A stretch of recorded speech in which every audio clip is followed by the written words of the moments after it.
Très important. Video ya semaine passée nilikuwa nasema maneno ya mapenzi hapa. Mimi naona watu mingi wanafurahia mambo ya mapenzi. Lakini mimi naona kama mapenzi nayo ilishatushinda. Tuko na maproblem mingi maisha. Mapenzi nayo ilishatushinda.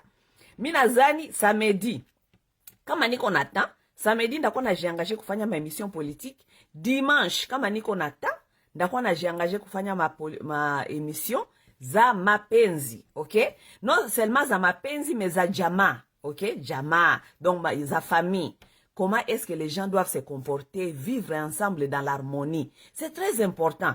Nous devons comprendre que hata vivre en harmonie, ifike mpaka nani banasemaka nini, ku niveau national, ya kugérer ata pays. Ça tout commence dans la maison. Bitu yote binanjiaka kunyumba.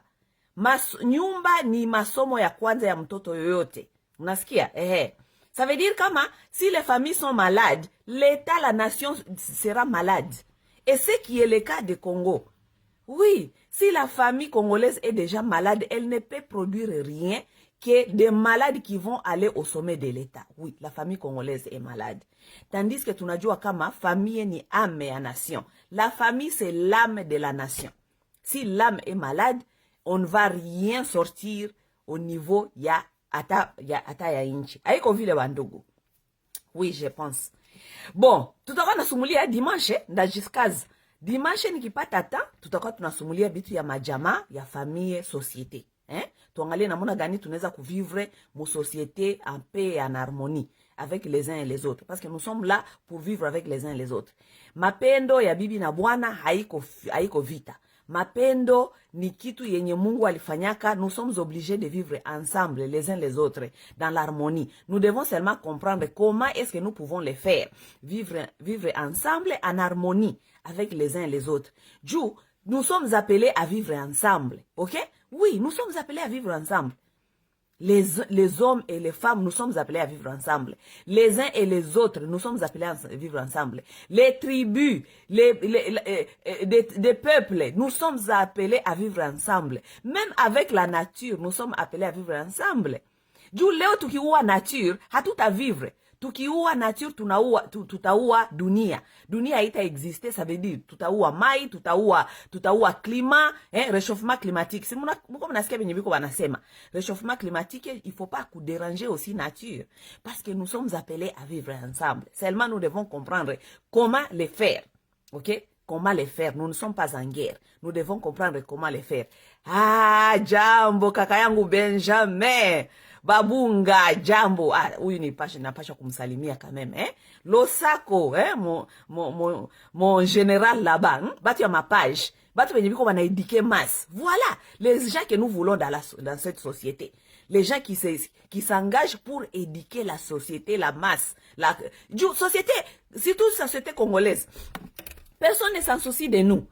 Lorsque nous avons des frères et des sœurs qui utilisent cette plateforme, il y a ma réseaux sociaux, qu'on a éduqué masse. Ça, c'est une bonne chose. Si les gens aujourd'hui tiennent encore, c'est à cause des gens qui alimentent l'éducation sur les réseaux sociaux. Comme mon frère Benjamin ici. Comme ma sœur Gisèle ici. Ça veut dire nous devons nous impliquer. Parce que tout ce qui nous reste, nous, maintenant, c'est ce que nous faisons. L'éducation en masse. Éducation en masse. Du pays, haina ma programme. Pays, inaua éducation. Hakuna éducation muinchi. Ça veut dire nous devons nous impliquer. Voilà là où même je vais encourager plus de sœurs. Badada mukuje kujiimpliquer. Jua nini? Mama njo anakuwa na transmettre éducation kwa batoto. Oui, c'est la femme qui transmet l'éducation dans la société. Katiko tunaona badada ba mingi biko banakuya bananja kusema kuleta vitu yenye kona maana kueduquer population, kuéveiller conscience. En tout cas, c'est encourageant. Tuna encourager kabisa sana. Ndio maana mnaona sasa mimi natia ma video hapa ya dada yetu Gisèle Mujinga. Tunatia ma video yake juu tunapasha kuencourager badada, ba mama, juu mwanamke njoo anakuwa na transmettre ile connaissance, ile savoir mu société na mu batoto, OK? Voilà, leo kabisa mimi navalia mabijou yangu ya ba Masai, mimi nakuwa na mabijou yangu ya ba Africain.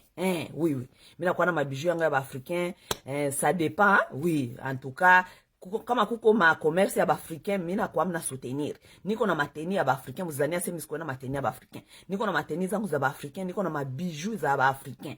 Hii ni bijou ya Masai. Oui, oui, une bijou à Maasai. Nous devons comprendre quelque chose. Nous devons aussi promouvoir nos cultures. Culture njo développement. Le développement est tout d'abord culturel. Oui. Juu, mwenye alifanya hii Shenette, ni kazi yake, shie tunapasha kuinunua, juu tu maintenir ile kazi yake iendelee. Bazungu balikeka kuwa culture yetu, juu banajua kama le développement est d'abord culturel. Juu bakiua bietu, tutaanja kudependre na byabo, tutaanja kununua byabo, tutaanja kuvala byabo, tutaanja kufanya biote byabo, kisha bietu binaanguka. Sa bietu binaanguka, qu'est-ce que nous faisons? Nous faisons que détruire le travail de nos frères. OK. Juu saa tununue hivi bietu, bale benye banabifanyaka bata ingia mchomage, bata ingia mufaiti, habata fanya tena kazi. Voilà, nous devons nous réveiller, commencer à comprendre certaines choses. Nous devons mettre aussi nos cultures en valeur, parce que la culture c'est le développement. Kama bandugetu abana hii kazi, hakuna kazi. Hatutakuwa na ngoya kazi ya muzungu. Muzungu akufanyaka kazi yake juke kwa Afrika kutupatia shie makazi. Hapana. Tuko tunaenda kusoma benye habina maana, benye habita tuletea revenu. Tunasoma pale munakuwa ba avocat, munakuwa je ne sais pas quoi, mais hakuna kazi. Donc nous devons d'abord aussi mettre la culture yetu de l'avant, du tujue namuna gania ku capitaliser à partir ya culture yetu. Est-ce que ça c'est pas joli ça? Ata webek. Est-ce que ça c'est pas joli? C'est joli ça. Bitu yetu ya ba africain. Voilà, c'est comme ça. Nilikuwa aussi natafuta un peu ku promouvoir seulement culture yetu na namuna gani culture inapashwa kuingiza aussi franka kubandugu yetu. N'est-ce pas? Jambo bandugu bapenzi, ni bachekeshe mbele tuingie mwesi yetu ya leo. Leo ndasumulia politique en général, mais je vais vous dire de quoi je vais parler aujourd'hui. Nous allons parler de ndugu yetu premier ministre gisi deja bandugu yetu deja ya Kinshasa na Waweste bananja kumutaxe Rwandais. Je vais vous parler un peu de ça. Nous allons parler aussi de l'éducation. Éducation gisi gani, éducation inekala kunyumba. Banasema seme à partir ya hii lundi masomo itarudia. Est-ce que itarudia? Bon, tout on va voir demain, OK? Mais je vais vous parler un peu de l'éducation et je vais parler aussi un peu de fédéralisme parce que je voulais vous faire comprendre certaines choses. Donc là on a touché au moins 3 points. Je vais parler du premier ministre, je vais parler apparemment premier ministre comme premier ministre parce que moi je ne le connais pas personnellement, mais je vais vous parler des polémiques qui est en train de se passer autour de lui, OK? Je vais parler de l'éducation et gratuité d'enseignement et je vais parler du fédéralisme, OK? Mbele niingie pale, niwachekeshe kidogo, tucheke kidogo. Bakaka wengine banakuwa natuchekesha na badada et surtout bakaka. Tu vois, nous aussi, nous qui nous animons les pages Facebook, nous sommes aussi des humains, nous sommes aussi des personnes qui ont des vies à part kwa Facebook. Niko na maisha ingine, niko na maisha, niko dada wa batu, niko rafiki wa batu, mina fanyaka mafete, je vis comme toute autre personne, ok? Alors parfois aussi sur ma page là-bas, on fait un peu de folie, ma folie et tout, il y a Facebook et tout. Il y a des frères qui viennent, qui m'écrivent, qui me dit, dada unaona kuko vitu ingine weye haiko tena kunivo yako. Weye usiko tena nafanya vitu kama hii, juu unaona weye uko sérieux.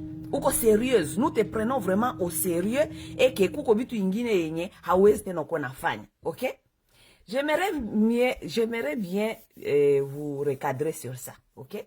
Munaona vitu iliwa Congo ni juu hii mentalité yetu ya kuzania juu mtu alikuya hapa anavala veste ananja kusema mtu alicrée parti politique mtu anajifanya politicien ananja kusema ça veut dire ule mtu hana tena madefo mu maisha. Voilà le problème.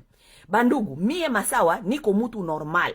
OK? Niko mtu normal na niko na droit ya ma erreur mu ma vie. Na niko na droit ya kufanya aussi bitu yote yenye mtu anapasha kufanya. Oui. Donc, si vous commencez à me prendre comme si je suis sérieuse, ça c'est un problème sérieux. Juu, kuko siku nda déconner, ndafanya bitu yenye, normalement sikuwa supposé kufanya. Naeza, munanijua hapa ku Facebook. Mina fanya kabyangu, mina fanya ma analyse politique et tout. Mais est-ce que vous me connaissez dans la vie de tous les jours? Vous ne me connaissez pas dans la vie de tous les jours. Donc, ce n'est pas parce que tu me vois ici venir faire les analyses politiques ou t'as qualifié directement à ce meniko sérieuse. Pas nécessairement. Pas nécessairement. Voilà comment est-ce que vous êtes fait rouler par les politiciens. Mtu anatoka anafanya parti politique yake, anaanza kusema ma français, peut-être iko alloquent, anajua kusema, peut-être anajua iko convaincant. Parce qu'il y a des gens qui sont des convaincants, mais iko aventurer mu maisha yake. Il sait seulement convaincre, vous convaincre. Kumbule mtu kwa aventurer. Siko le mtu anafanya ma erreur ama ma défaut, munakuya hapa kuanja kumutetea, kumujustifie maneno, aseme hapana, tunamjua ule kaka anakuwaka serie. Angalia kwanja mavideo yake bia anasemaka no. Ça n'a rien à foutre. Ule mtu anaweza kuwa mtu anaviola kabatu, anaweza kuwa anaviola kabatoto meju ulishaka mutaxe deja kama anakuwaka serie. Ça deviendra difficile pour toi de déposer bile benye ulisha jimonte mukichwa aseme ule mtu anakuwaka serie. Hein? OK, non, mes chers amis. Soyons sérieux. On ne voit pas une personne comme ça, unamutaxe deja seme oh dada tunakujua kama unakuwa tu sérieux. Mbo sasa mie masawa siku ndaiba. Siku ndaiba banakia kubambia seme ule dama sawa alidetourner franka. Ule dama sawa aliiba. Hapana, tunamjua ule hawezi kuiba. No. No. Muskwe na ile mentalité idée ya kuzania aseme kila mtu, tout le monde est coupable. Oui, tout le monde est coupable. Muskwe mnazania aseme juu mtu alikuya anasema vitu na njoo maana Kongo iko naribika. Juu mnaona pasteur anakuyaka pale anasema bya Mungu kila siku. Ashabalala, bobo.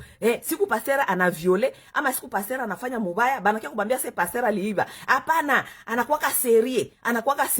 Est-ce que vous le connaissez dans sa vie de tous les jours? Vous connaissez son état d'esprit. Munajua bile biote. Hapana. Mwache ile ma mentalité haiko bien. Ma mentalité yenye iko un peu infantilisée quoi. Ni mentalité ya mtoto mdogo. Mtoto mdogo tu ndio anajua kama mzazi wake ni mtu mzuri. OK? Oui. C'est seulement un enfant qui pense que mzazi wake ni mtu mzuri, mzazi wake haezi kufanya vibaya, mzazi wake oui. C'est seulement un enfant. Mais lorsqu'on devient un adulte, on comprend même que même son parent n'est pas un ange. Oui, quand on est adulte, on comprend que même son parent n'est pas un ange. Son parent, c'est aussi une personne qui a ses qualités et ses défauts. Et lorsqu'on te montre les défauts de ton parent, tu peux reconnaître et dire, oui, ça c'est les défauts de mon parent. Oui. Donc, nous sommes des adultes. OK? Nous sommes supposés d'être des adultes, de savoir séparer les sentiments et la vérité, de savoir séparer les choses. OK?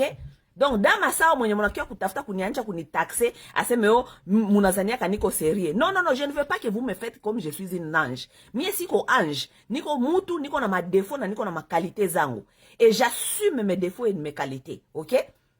Juu wengine hapa siku nyingine mtasikia sio masawa alifanyaka hivi mnaanza kunitetea kule. Oh hapana, ule dada tunamjuaka anakuwaka sérieuse, hawezi kufanya vile. Voilà pourquoi vous avez choisi tous ces politiciens qui sont là-bas. Ils sont en train de vous voler maintenant là-bas. Vous n'arrivez plus à dire la vérité parce que vous avez taxé tous ces gens comme si ce sont des anges, des gens bien. Kumbi ni bongo, kumbi ni ba aventurier.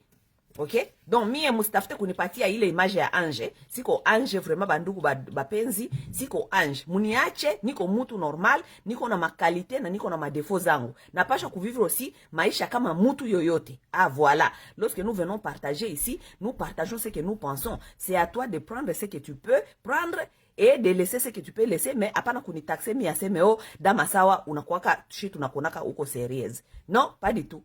Je ne veux pas qu'on me taxe comme sérieuse. D'abord, c'est une responsabilité très lourde à porter. C'est trop lourd à porter. Munache kunipatia ma image moi c'est niko sérieuse. Non. Siku mutaniona kule kubare bana nikamata mafoto niko na cheza, niko na shake booty. Inakuwa c'est oh dama sawa, tulikujuaka kwele. Non, mimi naenda kubare. Mimi naenda kucheza.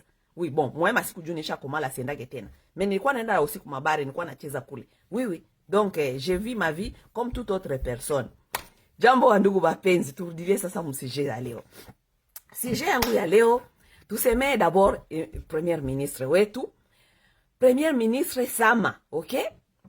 Bandugu yetu ba Weste, balishanja kusema seme ni Munyarwanda, anapasha kuwa na maorigine rwandophone, n'est-ce pas? D'abord, mnajua education mkongo ilikufaka zamani sana kabisa, zamani sana, haiko hata leo. Bon, periode ya Mobutu kulikuwa kameme ka education kadogo. Juu hii education tuko nayo leo ni ya Mobutu, grâce ya Mobutu haiko vile. Oui, oui. Aka éducation que tuko na kadogo ni grâce à Mobutu. Mais période ya Mobutu ma dernières années pale mpaka après tuliona kama éducation ile kufa sana, OK? Mais aussi le pays n'essaie jamais investi pour apprendre ba congolais bitu ya ma culture. Tuko ba congolais oui ini par les sorts juu tuko ba congolais ni juu ya constitution na histoire ya pays yetu ndio natufanya tuko ba congolais. Mais hatuko ba congolais banduku ya damu. Hapana. Oui, mimi naambia ba Congolais kila siku nikimwambia ba Congolais vile banasirikaka. Mimi naambia ba Congolais vile kila siku nasema unaona mtu mwenye ko par exemple kule Magoma, Mabukavu, mukikamata DNA yake banafanya examen. DNA yake ko proche na mtu mwenye ko Rwanda ama Burundi ama Uganda. Oui. DNA yake haiko proche na mtu mwenye ko ba Congo ama Bandundu. Ça c'est la vérité des choses. Oui. Ukikamata DNA ya mtu mwenye ko ba Congo ama iko Bandundu, unaifanya DNA yake iko plus proche na mtu mwenye ko Angola na mtu mwenye iko Congo Brazzaville. DNA yake haiko plus proche na mtu mwenye iko par exemple Katanga. Ça c'est la vérité des choses. Donc nous ne sommes pas des Congolais atuko bandugu ya damu. Tuko bandugu ya constitution ini par le sort. Njo pays litutuma tukue bandugu. OK? Ça veut dire pour d'abord éduquer un Congolais, pour me faire comprendre qu'est-ce que ça veut dire être un Congolais, il faut que me faire comprendre hii bitu yote. Juu ba Congolais banakuwa mwele sentiment, biso ba Congolais, makambo ya makila, eza makambo ya makila, ni maneno ya damu, hatuna damu moya. Hatuna damu moya. Ça c'est la vérité des choses. Tuko bandugu ya constitution, OK? Juu pays, bali former pays vile inatu oblige tukue bandugu, OK? Sasa, pays haija investiraka kufanya effort ya ku éduquer ba Congolais sur ce genre de choses na aussi pays haikufanyaka unaona bitu mimi nasema souvent mimi nasema ma pays sa Congo il fallait investir sana mo bitu ya touriste national, OK? Touriste national na échange culturel national. Ça veut dire kuna pasha kwa meme ma programme kuma masomo zenye zinatuma batoto par exemple mtoto mwanasoma Equateur banaweza kutoka masomo na batuma banakuya par exemple ku Goma banakuya pale banekala pale au moins 3 mois donc ina ma programme ya masomo, OK? Programme inaweza kuwa aussi ama ma vacances ba parents ba benye biko par exemple na mamoyen Congo banakuwa wana préférer anatuma mtoto Bulaya ulie atume mtoto mu ma province aende ku ma province ingine kuangalia bandugu yake ba Congolais banaishi namna gani, comment est-ce que les gens vivent de l'autre côté. Donc on préfère aller envoyer des enfants et même les Congolais eux-mêmes ils préfèrent même aller à l'étranger apprendre kukia kuangalia ma building yeku ma Bulaya kukia kuangalia je ne sais pas quoi alors que mu Afrique mu Congo kuko bia mingi bia kuapprendre, kuko bia mingi bia kuvisiter, kuko ma culture njo vile tutajuana. Kama hakuna ile ma programme za vile zenye ziko encourager, c'est difficile de nous connaître et c'est difficile de nous comprendre. Et lorsque nous ne nous connaissons pas, nous ne nous comprenons pas, nous devenons des étrangers devant les uns et les autres, OK? Unajua ba Congolais ba mingi ça dépend sasa na sentiment ya kila mtu na mtu. Ba Congolais ba mingi bananitretaka kama mimi niko Mnyarwanda, OK? Nikisema benye binabafurahisha nikisema benye binafurahisha ba Congolais wengine banasema mama ingeta uko vraiment patriote. Ça dépend na sentiment yake. Siku mimi nasema benye hafurahi ananirudisha seme de toute façon we tunajua kama unakuwa kama Mnyarwanda. Donc ça dépend na sentiment ya mtu. Ça veut dire quelque part vous devez aussi comprendre kama kuko mabitu yengine mkwetu mkongo. Niko nasema ici en général, kuko mabitu yengine iko sabitu mimi naweza kusema par exemple confiance yenye ilishaka kututoka amo tandis tant que ba Congolais, OK? Et maintenant c'est là où je vais revenir mon histoire ya première ministre.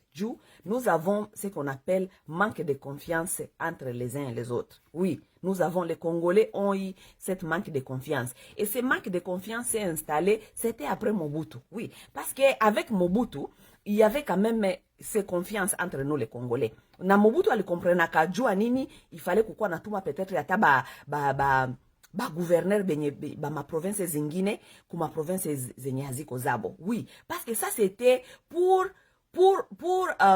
banasema nini juu ya kusude ile unité nationale, juu ya kusude ba Congolais bako banaenda envers les autres pour connaître d'autres cultures et tout ça. Oui. Ça c'est très important.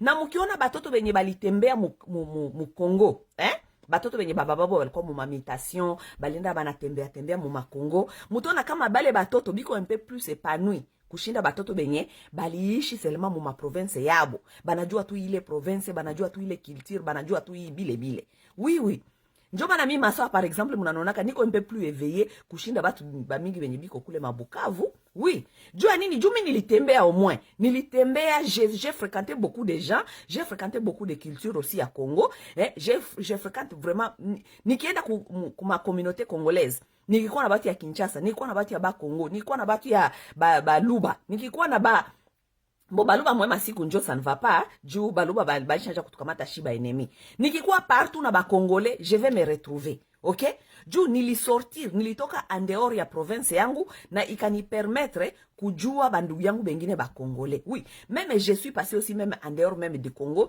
je suis allé à Nairobi là-bas kule Nairobi ni iko sa berceau ya West Afrique kule Nairobi utakuta ba Rwanda utakuta ba Burundi utakuta batu yote ya West Afrique kule donc tu côtoies unapata ile opportunité ya kukutanana na batu bengine ma culture ingine et tu comprends les gens un peu plus mieux ok que mutu mwenye alikuwa seulement enfermé mu culture yake ama mu province tu moya hakukuwa exposé na bitu ingine ça devient un peu difficile ya kufaire batu comprendre certaines choses ok mina mbia bakinwa hivi mingi una bakinwa ba mingi banakuwa tu pale Kinshasa ba mingi abayapata kata opportunité ya kwenda ta Congo ama Bandundu ata peut-être kwenda ata pale Congo Brazzaville.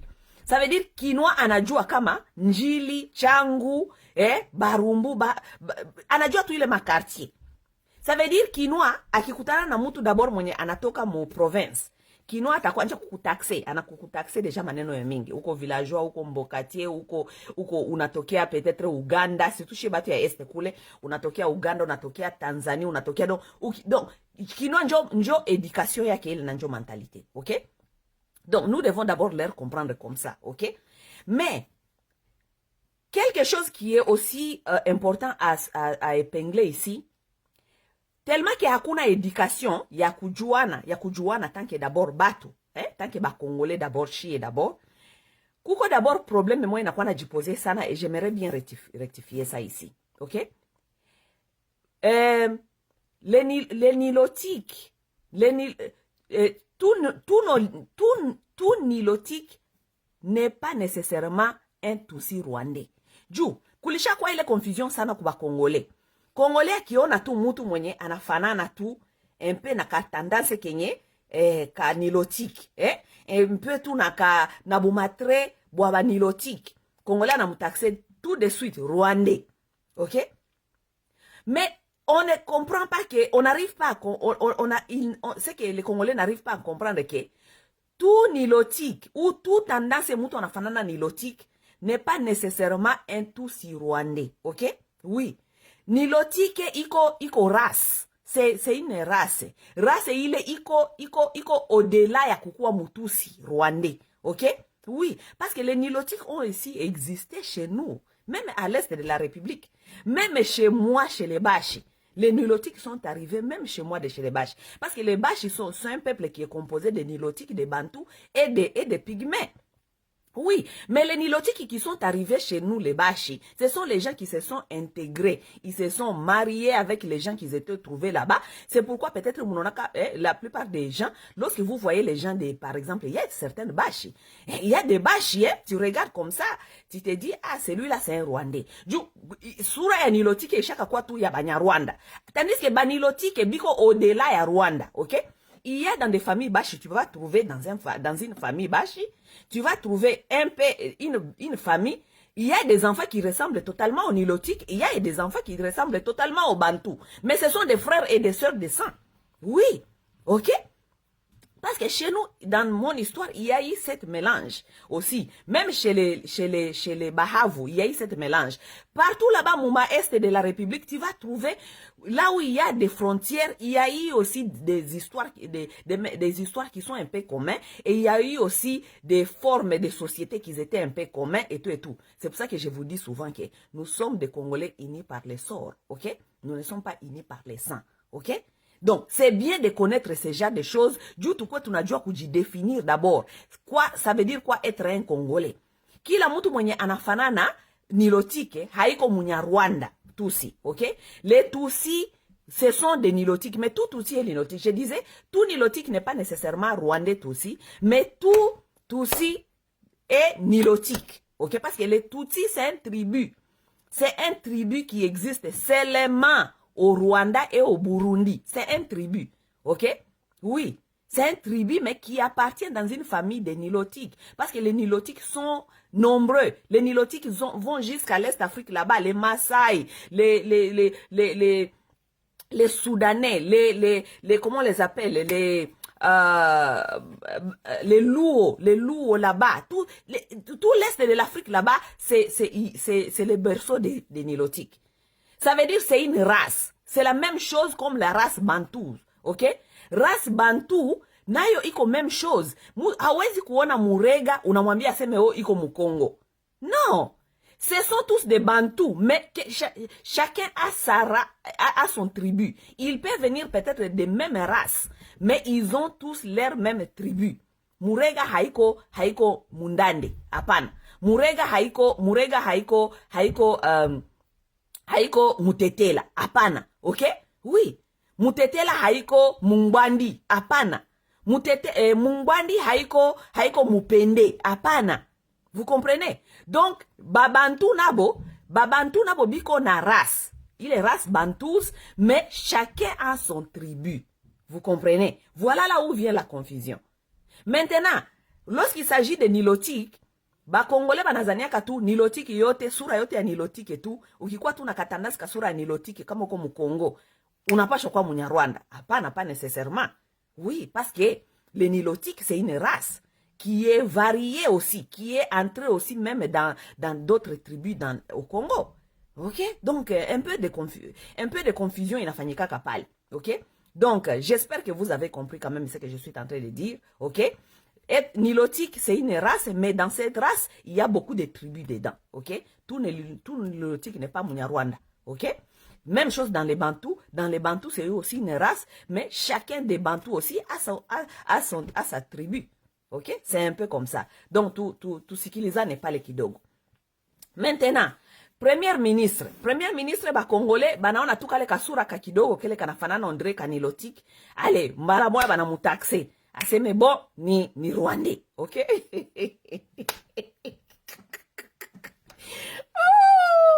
Mbara moya bana mutaxe, aseme ni Rwandais. Mais, maintenant ici, je vais vous parler de ce qui s'est passé entre nous Congolais. Ok? Ce qui s'est passé entre nous Congolais, il y a eu un peu d'abus de confiance et manque de confiance. Maintenant, il y a eu abus de confiance et maintenant c'est le manque de confiance qui s'est installé. Munajua relation yote kwenye hakuna tena confiance, haiko tena relation. Na kama munapenda kuconstruire les relations, maintenant nous devons nous lancer, construire les relations en nous éduquant, en nous parlant, à chercher maintenant à reconstruire cette relation du turudie confiance et rudie, ok? Munajua batu ya Kinshasa ba mingi ni ba naïve. D'abord, ni batu benye biko ba naïve, ok? Oui, beaucoup de Kinois là-bas à Kinshasa, batu biko ba naïve. Et le Kinois a vécu dans sa naïveté pendant beaucoup des années, plusieurs siècles. Siècles, mais pendant beaucoup des années, ok? Alors, Kinois, c'est quelqu'un qui fait confiance d'abord à tout le monde, qui faisait aussi confiance à tout le monde. Oui. Kinois faisait confiance presque à tout le monde. Kinois ni mtu wa makope, wa barabara mwenye hana temps ya kuikala mingi kufanya reflexion ya mingi. Donc Kinois ni mtu mwenye anafanyaka mtu confiance d'abord. Mwema siku tena njo habafanyake confiance, ok? Alors, ce que vous devez comprendre, ce qui est arrivé entre nous les Congolais est que Chie batu ya Este, il y a la République. Et lorsque je parle de l'Est de la République, je parle toujours de l'Est. Anja juu mpaka chini, ok? Ile Est yote ya ile inchi, banatuita ni shie batu ya kusema Kiswahili, n'est-ce pas? Munajua shie batu ya kusema Kiswahili, Bakinwa habatupatia tena confiance. Jua nini? Parce que, kusema tuende turudi, tuseme ukweli, juu ni paje na kusema ukweli. Shie njo tuliletaka Barwande mwa ile pei. Shie, oui. Shie njo tulibaletaka Barwande. Juu mtu mwenye alikuwa Kinshasa, hakuwa kinajua Rwanda, alikuwa anajua tu batu ya este. Hata kama unatokea este unasemaka tu Kiswahili, hata kama uko Munyarwanda uko na sura ya Kinyarwanda tu juu Mobutu si alikamata bale babisengemana bote akabatia mu gouvernement. Okay? Bati bakinwa ba mingi balikuwa najua tu kama babile babisengimana bale batu wote banakuwa tu ba Kivusien. Oui, alors que balikuwa ba Rwandais, ba Nyarwanda. Okay? Bon, d'autres d'origine, peut-être d'origine rwandais, peut-être balizaliwa Kinshasa, pale Congo, mais ni batu ba ma origine rwandaise, n'est-ce pas? Ça bale batu balikuwa banatumika pale Kinshasa, bakino balibaitika kabakazania sema oh ni batu ya este, batu ya este, biko banatumika tu hapa, n'est-ce pas? Hakuna mtu alikuwa kana ba déranger kule Kinshasa, bale ba rwandophone bote balikuwa banatumika kule, n'est-ce pas? Mpaka saa mzee alikuya, okay? Tuko tunaambiana verite. Mzee anakuya, anafika mu este, najua mzee alidevelope mingi kule kumafizi kote ya mabatu fulani. Mzee akasikilizana na batu, bakaingiana pale, bakafanya conglomerat des aventuriers, bakaenda Rwanda, bakasikilizana na Banyamulenge, juu Banyamulenge batatoka tu sa bakongole, n'est-ce pas? Bakatia ile groupe yote, bakakuya, bakamarche mpaka Kinshasa, bakafaire comprendre bakongole ya West kama hawa watu ni bakongole. Unasikia? Bakafaire comprendre bakinwa kama aba watu ni bakongole. Donc James Kabarebe bakamufanya mpaka akakuwa chef d'état-major, un Rwandais. Haiko hata Munyamulenge soit disant mwenye aliishi Congo, mais mtu mwenye anatoka vraiment Rwanda kule. Bakamufanya chef d'état-major. Donc même titre, donc congolais quoi. Banampatia chef d'état-major. Donc ba James Kabarebe banatembea banafika basoda banatembea Kinshasa, biko naingia Kinshasa na basoda Rwanda bakinwa banashimama biko barabara biko wanapiga mikono, we liberation, batoto ya este banakuya kutolibere. Munaona maneno? Voilà là où a commencé ce problème ya kututaxe shie bote Banyarwanda, parce que bo balikuwa naive, balikuwa banaona kisi Banyarwanda banaingia na masasi, bo banajua tu kama ni batu ya est, bale ni batu ya est. Voilà ce qui s'est passé. Sasa mzee alisema kaseme Barwande bote barudie kwabo. Barwande bote barudie kwabo, sasa sika kwa problem. Tukaanja kuona na benye balikuwa banasema aseme ni bakongole, bakajisantira l'insécurité, bakakimbia, bakarudia kwabo. Okay? Njo bakongole sasa bakinchasa kule bakakomprendre aseme kumbi ya watu wenye tulipigia mikono balikuya mpaka hapa banaingia mpaka hapa tunapigia mikono, kumbi ya biko bakongole. Baka comprendre kama kuko konspirasi hapa, kuko batu ba mingi donc banakwaka kule ku este banatudanganyaka na aba Kiswahili banatudanganyaka ni bakongole, kumbi haiko bakongole. Voilà là où ces gens leurs yeux se sont ouverts. À partir ya hii maaventure ya batu ya este kuingia na Rwanda ku pays, batu ya Kinshasa kule, batu ya kusema Malingala haba kwake tena na confiance na mutu yote mwenye anasema Kiswahili ama mutu yote mwenye anatokea ile kote yetu ya maest. Habana confiance.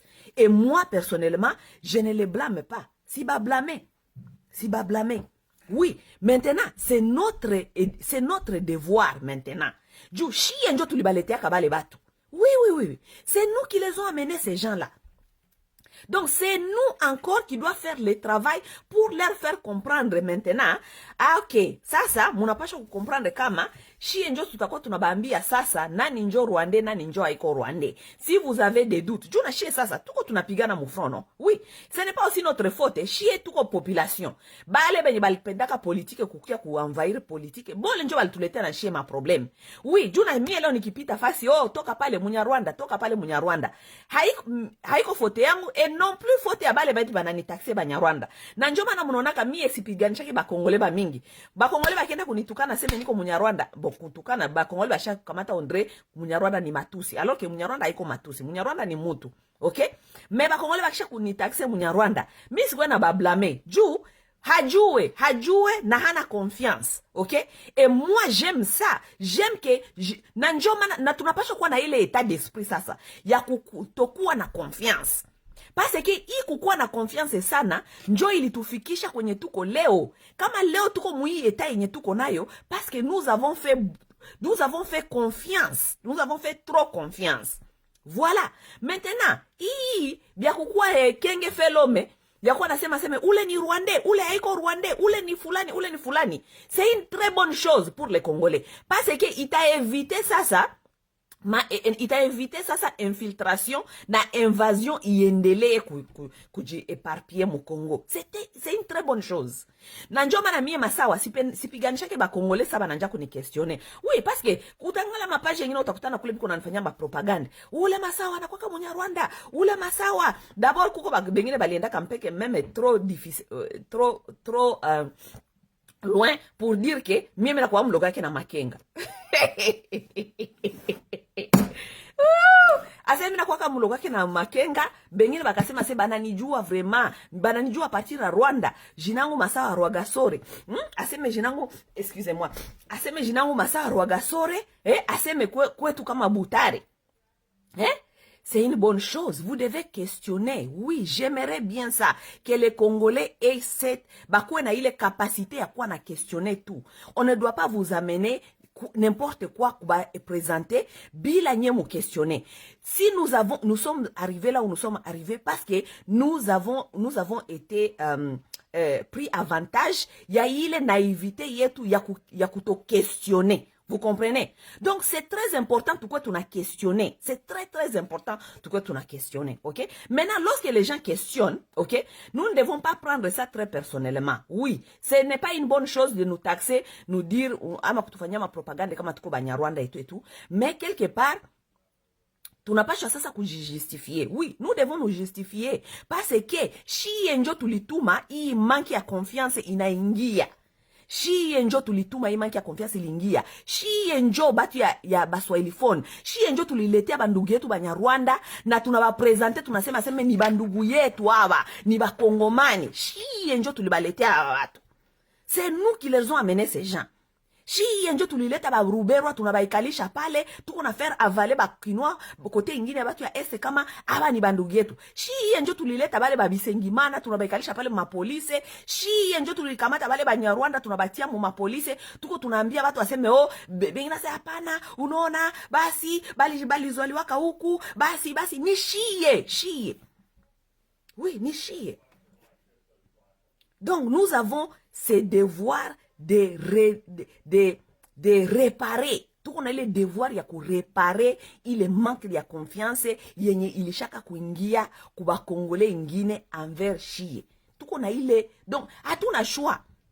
Ce n'est pas de notre faute. Juu haiko faute yetu. Mie Masawa si aletaka Munyarwanda mu Congo. Mie Masawa si yangiaka mu rebellion ya encourager Congolais mu alingia. Mais quelque part, je ne veux pas qu'on me taxe de ce que je ne suis pas. Oui, mais je dois aussi comprendre les soucis des autres. Oui, ils doivent questionner tout ce qui est arrivé. Tout ce kila mtu banatia pale mu Congo mwenye iko kama banampatia ma fonction yenye iko ya inchi. Les Congolais doivent commencer à questionner. C'est une très bonne chose. Tout ce qui est de façon négative. Non, ce n'est pas quelque chose de négatif. C'est une très très bonne chose. Congolais anje ku questionner tout. C'est parce que hakwaka na questionner na njomana bali mu infiltraka na njomana bakakuya mpaka kumufanya hivi gisi iko leo. OK? Bon, maintenant, ule ndugu yetu premier ministre bakatange mingi banamujua, banajua familia yake, banajua kama haiko Munyarwanda. Okay? Iko na mali chance peut-être ya kupata kale kasura kenye kiko sa hivi neti te. Oui, batu ba mingi mu Kongo biko na hii masura.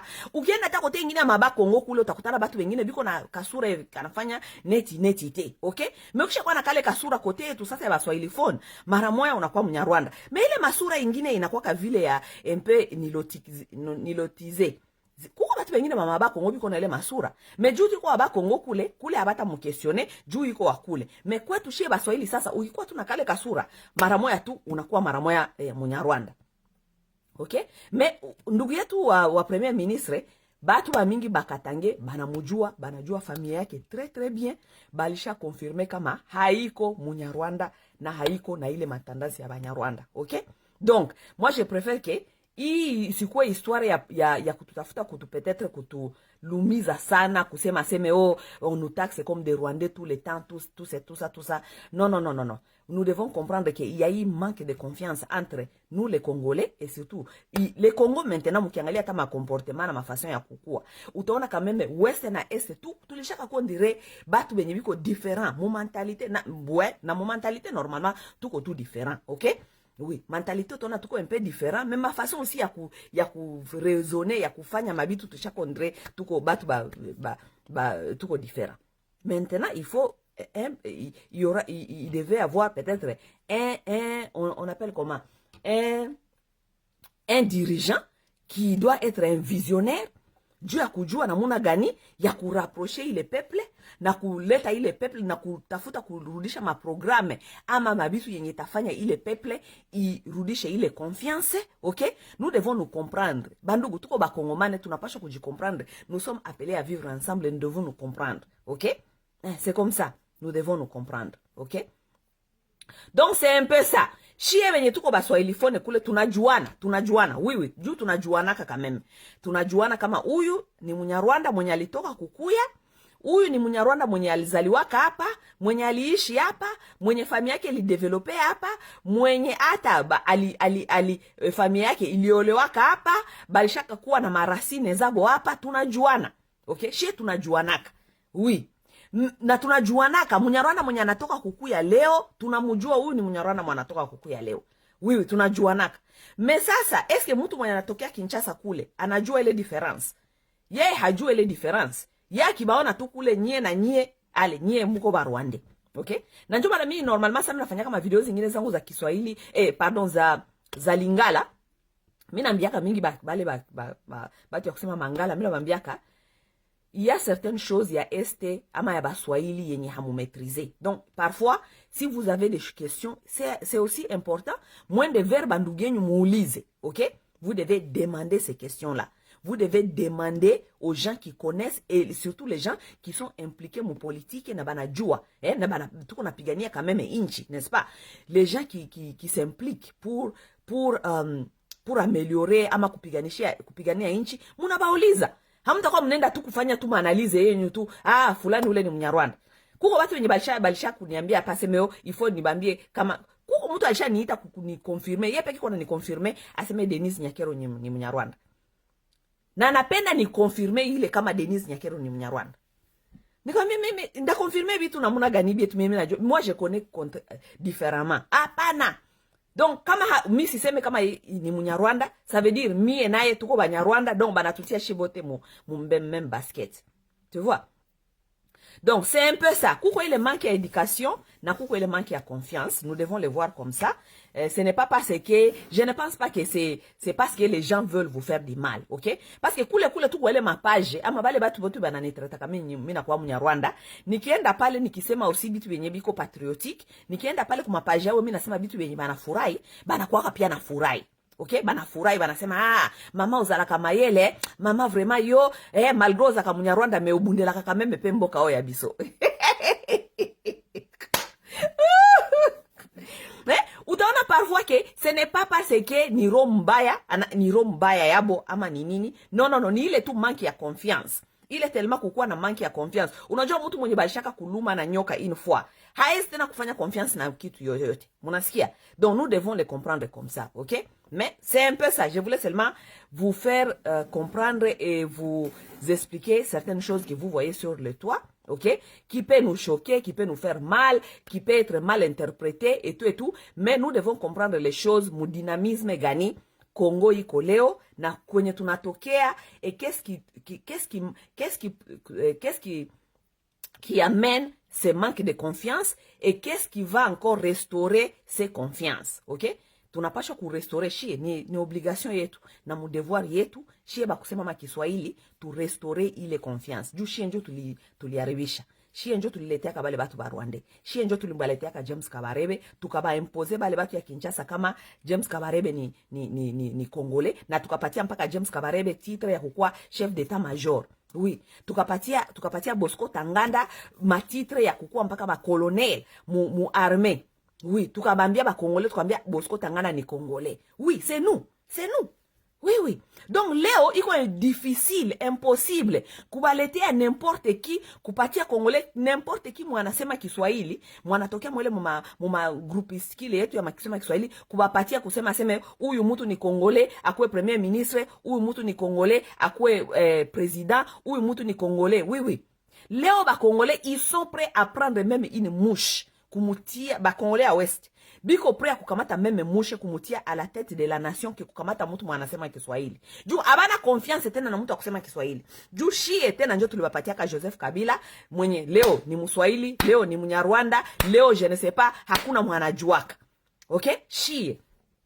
Na njo manonona ba mingi kule surtout baluba bana prefere kutolere ule Tshisekedi malgré hana akili, bana prefere kumutolere. Juu omwe banajua kama ule anatokea kama Makasai, okay? Juu sasa shie kwetu sasa baswahilifone inakuwa problem. Juu mswahilifone yote mutaletea aba batu itakuwa toujours difficile et questionnable. Mulituletea Josefu, mukatuletea James Kabarebe, mukatuletea Bosco Tanganda, mukatupatia Banyarwanda muarme, mukatupatia iko difficile batufanye confiance. Très très difficile. Très très difficile. OK? Et moi, je ne les blâme pas. Je ne les blâme pas. Et je pense quelque part, c'est une bonne chose. Dans l'avenir, ça sera une très bonne chose pour les Congolais de commencer à questionner maintenant n'importe qui mwenye banamupatia. Juu ile ita diminuer infiltration na ita diminuer avancement ya batu banapenda kuharibisha ile inchi. Oui, oui. Oui, parce que bon, on a pris l'avantage des Congolais à cause ya kukua naïve. Ya kuitika kila moto. Oui, on a pris avantage de nous parce que nous sommes des peuples là qui acceptent tout et tout le monde. Et ça, ce n'est pas une bonne chose. Donc, c'est bien de voir les Congolais maintenant commencer à questionner tout le monde. Oui, oui. Même moi, Massa, on me questionne tous les jours. Je m'en fous si on me questionne tous les jours. Si je trouve que je peux justifier quelque part, je justifie. Mais c'est une bonne chose. Parce que, mutu sa mie, kama niko Munyarwanda, kama sikuwake, mina kwa nani, kesho tena batakamata tena banani imposer tena ba Congolais, kumbi niko na magenda ingine. C'est une bonne chose. Comme ça, bako bana questionner. C'est une très bonne chose. Prenons ça d'une façon positive. OK? C'est un peu ça. Bon, mina ba explique quand même, mais je pense que vous avez quand même compris, hein? Là où nous sommes sur cet état, ya kukua na taxe peut-être ba swahilifone kama biko Banyarwanda ama banatokea kule Rwanda ama ni ma infiltration. C'est un peu ça. Bon, turudie sasa mu éducation, OK? Éducation, hein? Mwenye peke mnajua gratuité inalala. Gratuité inalala. Bon, sasa gisi gratuité inalala banasema lundi kutarudia masomo. Bandugu bapenzi, nirudilie hii histoire yetu ya premier ministre. Premier ministre ma compétence yake da Giselle aliexpliquer ma video yake. Aliexpliquer kama ma compétence ya premier ministre iko na pouvoir na autorité ya kutufaire éliminer ile maneno ya Minembwe. Premier ministre taela biso likamboyo. Et en plus de ça, ça batarudisha tena gouvernement. Est-ce que premier ministre bandugu benye mnamjua ndugu yetu premier ministre, mnaweza kumwambia atoshe kwanja Rubero kwa ile décentralisation? Oui, oui. Atoshe kwanja Rubero kwa ile décentralisation, un peu. C'est un peu ça. Oui. Bandugu bapenzi, hii maneno ya batu benye biko na matandansi ya origine ya Kinyarwanda. En tout cas kubambia vérité, mina najua kama batu ba mingi benye biko na matandansi ya Kinyarwanda, ba mingi biko mauvaise volonté, OK? Na ba mingi benye biko mauvaise volonté, vous devez comprendre certaines choses. Kama ba Congolais abapendi mubitu yenye iko ya gestion ya l'état, na bitu iko militaire, vous devez quand même comprendre d'où nous venons. Nous avons quand même une histoire. Tout quand même na histoire, non? Hein? Vous devez comprendre. Tukisema sema batoshe Banyarwanda d'abord mu armée, juu ya kutafuta kujua kustructurer armée. Est-ce que nikukuwa nani xénophobe? Haikukuwa xénophobe. Même si tu as des origines rwandaises et que tu penses que le Congo c'est ton pays maintenant, tu dois quand même comprendre ça. Tu dois comprendre kama hatuna tena confiance ya Banyarwanda mu armée. Les gens qui ont d'origine rwandaise, vous devez comprendre ça. Ce n'est pas ma attaque personnelle. Si nous ne voulons pas pour l'instant les gens qui ont des origines rwandaises, mon gestion à l'État, vous ne devez pas prendre ça personnel. Vous devez comprendre notre histoire, d'où nous venons. Ça veut dire, nous ne voulons pas voir les gens comme les Rouberois dans ces genres de gouvernement d'abord. Akamate kwanja break. Kule kuma Minembwe kama kuma Masisi kama nini kuko ma vache. Mwende kwanja mufanye kwanja élevage. Pourquoi mnapenda tu kubakia mu armée na mu politique? Mwende kwanja kufanya élevage. Vous pouvez aussi être productif mu façon ingine ya contribuer moi le Congo. Est-ce que vous devez seulement être dans l'armée et dans la politique? Pas nécessairement. OK? C'est un peu ça. Turudie éducation. Education kama gratuité ya enseignement inaikala kwanja kidogo, okay? Mais en même temps batoto yabo biko banasoma, okay?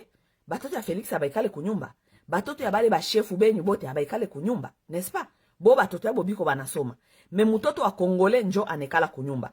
Kulikuwa reportage mwa nilikuwa natafuta kwanja kuidownload hapa Mexico na weza balinitumia hiyo njo ku WhatsApp. Kuko reportage moya balifanyaka ya Banque Mondiale, balikuwa wanasema aseme 40% ya batoto ya bakongole, d'abord nirudie, juu ina affecte education. Banasema aseme 40% ya batoto ya bakongole biko wana souffrir na nutrition, donc croissance yabo même inabafanya retard ya croissance. 40% ya batoto ya bakongole. Ça veut dire d'abord il est retard, il est ya croissance dû à malnutrition. Inarudisha batoto ya Kongole de toute façon déjà nyuma. Nyuma juu nini juu mtoto mwenye hakule bien, iko na malnutrition, kichwa haitumike bien, iko na difficulté à comprendre. OK? Déjà ça il y a un problème dans ça. Kisha ça bale batoto les 40% ya batoto ya bakongole benye biko déjà na ile problème ya croissance dû à malnutrition, kisha munaba ikalisha tena kunyumba. Bandu wapenzi, munaona hii education banasema sema ukitafuta kusabote pays, mwanjilie d'abord kwa education. Hii education yenye biko na sabote hii. Dans 30 à 40, vous pouvez vous imaginer ile pays itakuwa wapi. Juu angalia kwenye tuko leo. Deja hii education yenye iko deja ni ya mubaya deja kwenye tuko. Tandis que aka education kenye tuko nako, juu bale wenye balipata hata makazi leo benye banatumika mole ma gouvernement yetu. Ile kama meme balipata ka chance juu banatukana Mobutu kila siku. Mobutu atiwesa. Me ile yenye biko banatumikisha leo, yenye biko nayo leo, ni ilikuwa ya epoke ya Mobutu quand même. Tuko napatia Mobutu neka mbuma credit wake. Ile yenye biko nayo leo, kale ka education ka kidogo kenye kiko na ba permettre au moins leo batembeze ile appareil ya l'État soi-disant. Ni education ilikuwa kama ya Mobutu. Mais leo, à partir ya leo mpaka dans 30 à 40 ans d'aujourd'hui, kitu gani tatoka mwele pays? Kitu gani tatoka mwele inchi? Hakuna. Regardez le niveau éducatif ya batoto. Hakuna. Si vous regardez même le comportement des gens aujourd'hui, vous allez comprendre comment l'éducation, il est koufa vraiment. Il est koufa. Et puis, dans 30 à 40 ans, ça sera un problème grave. Un problème très, très grave. Tandis que Boba Totabo Yuko Banasoma. Et ce qui est même dangereux, je vais vous dire, nous devons commencer à nous dire la vérité. Ok? Nous devons nous dire la vérité. Mukiangalia batu ya mingi wenye balitoka kule maeste, balikimbia kama ma vita, kama makan. Du este, moueste de la République, mouko tellement désordre. C'est un pays d'abord qu'on ne connaît pas qui est qui. Ok? La même chose, on nous avait amené des Rwandais pour nous dire que ce sont des Congolais. Ils sont entrés même dans l'armée. Et après, mpaka ma défection à Bosco Tanganda, d'autres konaka ba Rwandais banakimbia bakenda abona Bosco Tanganda kumbote balikuwa ba Rwandais. Aujourd'hui, même les Rwandais quittent le Rwanda. Bananja kuja kujifuchika huku mabulaya, banasema oh, biko ba réfugiés congolais. Ils viennent ici se réfugier comme des réfugiés congolais. Lorsqu'ils arrivent ici, ils entrent dans le système, ils sont en train d'étudier. Bo biko wanasoma. Nye ba Kongole benye bulikimbia kule kwenyu, munakuya huku na batoto yenyu, soi-disant mulikimbia refuge, mukifika huku munaingia mu systeme ya huku, juu muko traumatize ya mupendi tena kukumbuka bi Afrique, munaingia mu systeme ya hapa, batoto yenyu banakuwa ba madafaka, banakuwa ba Americain. Yo. Juu traumatisme, hakuna mtu anapendaka kurevivre traumatisme. Mtu akipita mu traumatisme, mu guerre, mu vitu ya vile, anapendaka kwenye anafika kwenda kupata refuge. Asabu bile vitu vyote apendi tena kuwa na birefleshir. Donc à tourner page maisha yake inakuwa ingine. Voilà les Congolais qui sont en train de quitter le pays pour venir se réfugier. Lorsqu'ils arrivent là où ils arrivent, ils tournent les pages complètement, ils ne veulent même plus réfléchir à cela. Allez, ça veut dire, il y a eu le traumatisme, anatafuta kuefase biote, anatafuta kuorienter sasa batoto yake, bakuwe sasa un peu plus américain, ama européen. Ndio utakutana batoto ya bakongolais, batoto ya bakongolais sasa huko mabulaya. Bashaka kwa ba madafaka, banabaita huko ba madafaka. Utaenda kumafasi ya Kongo utakutana batoto biko tuba. Yo man. Yo man. Batoto ba refugee balikuya hapa banakuwa ba madafaka. Ama wenye banaenda Europe njoo utasikia tu aseme banakuwa ba wesh. Wesh.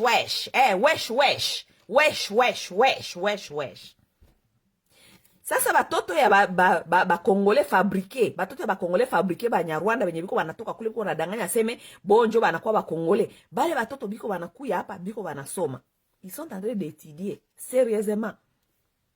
Ce sont des Congolais, ils se sont dit ils sont Congolais. Qui peut vérifier ça pour dire oui ou non ils sont Congolais ou pas? Parce que kwetu hakunanga carte d'identité, hakuna kitu.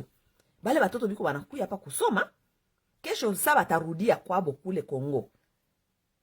Juu batarudiaka, biko banasoma tanke ba Congolais. Kesho, na hii éducation ya Congo déjà, même l'état congolais ina décidé kuikalisha batoto chini. Kesho saba nye bibiko na soma tanke na identité ya ba Congolais. Kesho saba le batoto batarudia kesho kusoma saba Congolais. Mutabakatalia sema yabiko ba Congolais. Voilà où ça se trouve le danger.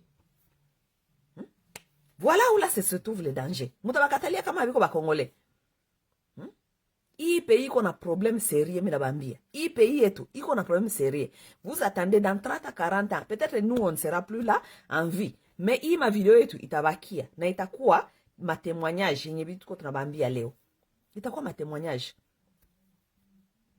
Tout un pays qui est distrait, mu muziki, mu banamuke, mu pombe, éducation ya batoto haiko suivi, hakuna donc hakuna éducation ya batoto haiko suivi. Mwisha kona wapi population muzima kwenye batoto basome na batu biko normale banaitika kuikala kunyumba ça ne les inquiète pas. Haiba inquiéter. Mais tout biote bingine binaendelea bo banaendelea kukunywa mabare ma compagnie ya mapombe zikingaliki zinatosha mapombe biote bikingaliki bina fonctionner mais seulement les enfants qui sont à la maison. Dites-moi, il est génération dans 30 à 40 ans. Mutakuwa capable ya kugere ile inchi.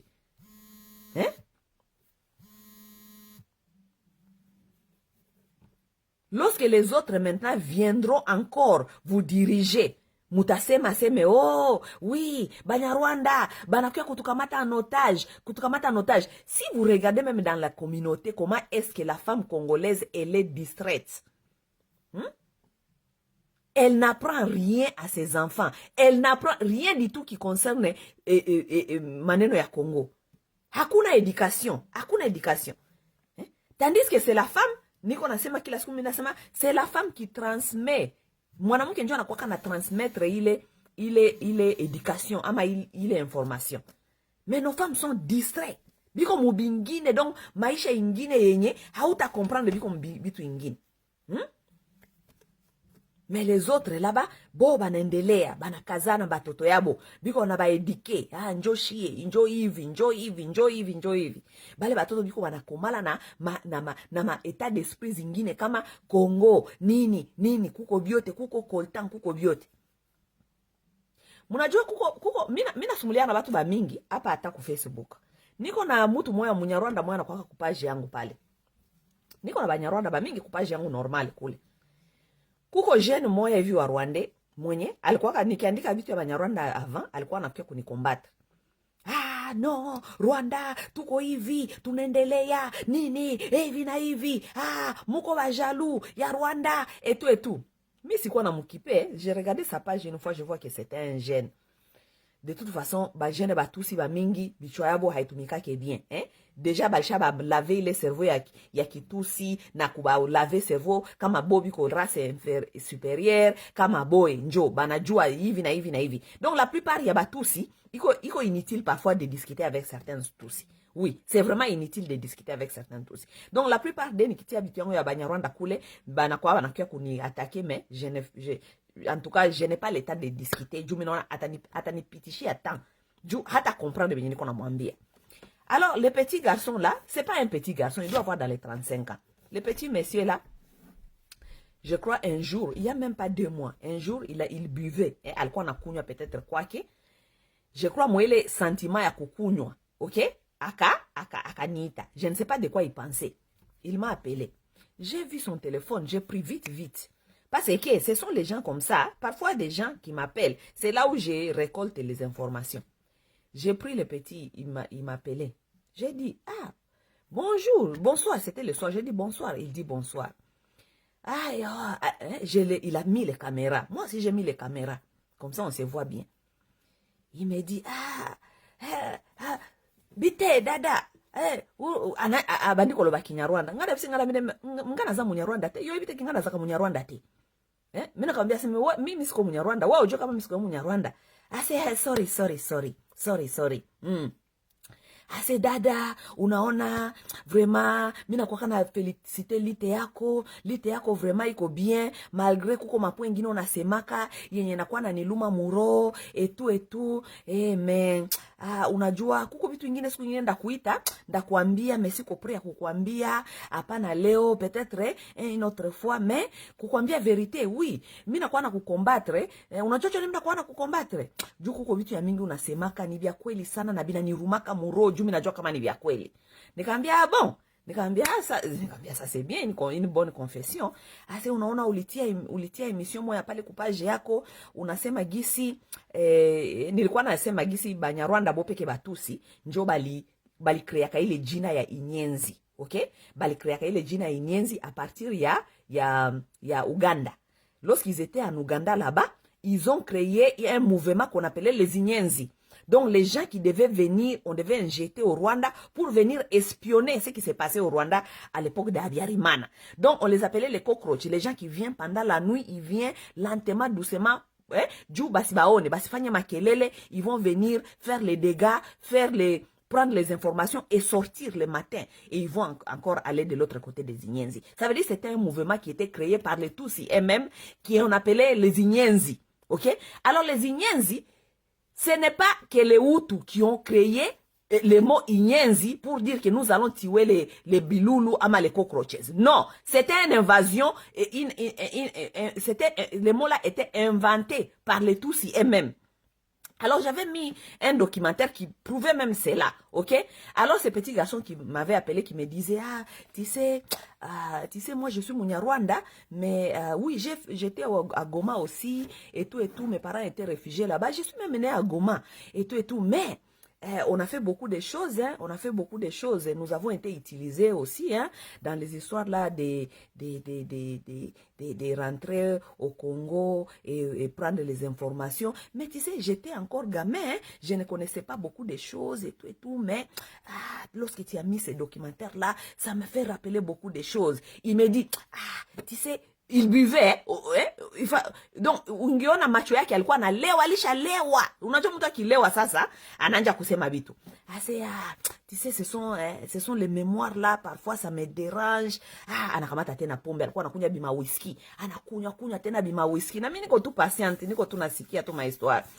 Dada, bon, aujourd'hui je ne vais pas te dire beaucoup de choses, Peut-être siku ingine ndakuita, tutasumulia, ndakwambia tena vitu ingine, Nikasema OK, il y a pas de souci, nikamwambia mimi niko hapa, n'importe quand tu peux m'appeler pour qu'on puisse parler. Akaitika. Mais avant kukata kaniambia aseme, lakini dada, unajua, oui, tuna comprendre kama Kongo ni pays yenyu, et tout, aseme, lakini, munapasha kukomprendre, kama Rwanda iko pays kidogo sana, na tuko ba mingi, na pays yenyu ya Kongo, iko na bitu ya mingi sana, munapasha kameme kuapprendre kupartager, munapasha kameme kuapprendre kujua kama, nashie tuko na meme na besoin ya développement, nashie tuko kameme na besoin ya bitu ya mingi yenye ko mu Kongo. Tu vois, le monsieur, il regrette certaines choses qu'il a fait au Congo.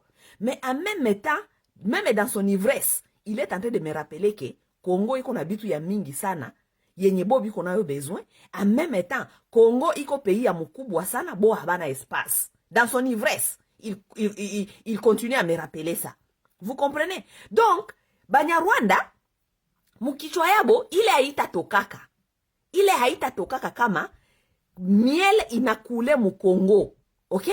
Na tanke ile miel inakule mu Congo, et que peuple congolais iko distrait, iko mu ma danse, iko mu mabina, iko mu distraction, ni peuple congolais iko bichuchu, iko duru, hajue binye biko binapitikana mu pays yake, shiye tutajiinfiltre, tutakuya kukamata bile binye congolais haiko naweza kuvaloriser. C'est ça leur état d'esprit. Ile njo état d'esprit ya Munyarwanda. Na haita changer leo. Parce que il est état d'esprit. Bana itia quand même batoto yabo mukichwa. Ok? Oui. Mais Congolais, iko mu danse. Congolais, iko mu distraction. Congolais, un peuple on a assis son enfant à la maison pendant des mois et des mois. Hii ma gratuité d'enseignement. Leo basome, kesho abata soma. Leo basome, kesho abata soma. C'est de kuperde batoto akili. Ile ni kuperde batoto akili. Mwai yote kuba perdre ile temps ni délinquance njeko to ya délinquance njeko na panda na hii deja malnutrition nyibiko na banakwambia sema batoto ba Congolais biko 40% batoto ba Congolais bana souffrir ku malnutrition croissance ya ikomale. Deja biko deja na ile problème, vous vous rendez maintenant compte dans 30 à 40 ans. Nous serons où? Nous serons où? Oui. Banyarwanda bale basha kujimposer mu armée. Biko pale mu armée basha jimposer. Soit disant Tshisekedi alikuwa anasema seme autant de Kabila tulikuwa anasema seme oh Kabila njoo na infiltrer Banyarwanda. Kabila njoo anatuletea Banyarwanda. Mais Tshisekedi est là maintenant, pourquoi Tshisekedi haiko naweza kutosha bale Banyarwanda mu armée? Tshisekedi est là, pourquoi est-ce que Tshisekedi haiko na kutosha bale Banyarwanda mu armée? Oui, nous on a eu le plaisir d'accuser Kabila pour dire que Kabila ni Munyarwanda, njo mana hapendi kutosha wale bandugu yake Banyarwanda mu armée. Mais Félix est là maintenant. Qu'est-ce qui empêche à Félix aujourd'hui atoshe wale Banyarwanda mu armée? Oui. Qu'est-ce qui empêche à Félix? Kisha tukuya hapa tupige Félix mikono fachi beton. Kisha tukuya hapa tupige Félix mikono fachi beton. Qu'est-ce qui empêche aujourd'hui à Félix Tshisekedi d'enlever les Banyarwanda dans l'armée? Juu twende turudie. Armée à Rwanda, hakuna Congolais hata mwele armée. Est-ce qu'il y a un Congolais dans l'armée rwandaise? Ce qui est même pire, armée rwandaise, jusqu'à 95% des gens qui sont dans l'armée rwandaise, ce sont tous les Tutsis. Ce sont les Tutsis qui ont pris les Hutus en otage, là-bas, par l'armée. 99%. Donc, eux-mêmes, ils sont incapables de donner 50-50, donc 50% aux Hutus, 50% aux Tutsis. Ils sont incapables de leur donner leurs frères Hutus, 50% dans l'armée rwandaise. Mais ils veulent chez nous prendre 38% là-bas. Vous savez, c'est lui, Balbaka Mutwasimi Mando qui batuna Kambula Naete. C'est lui qui a l'armée, c'est lui qui contrôle tout.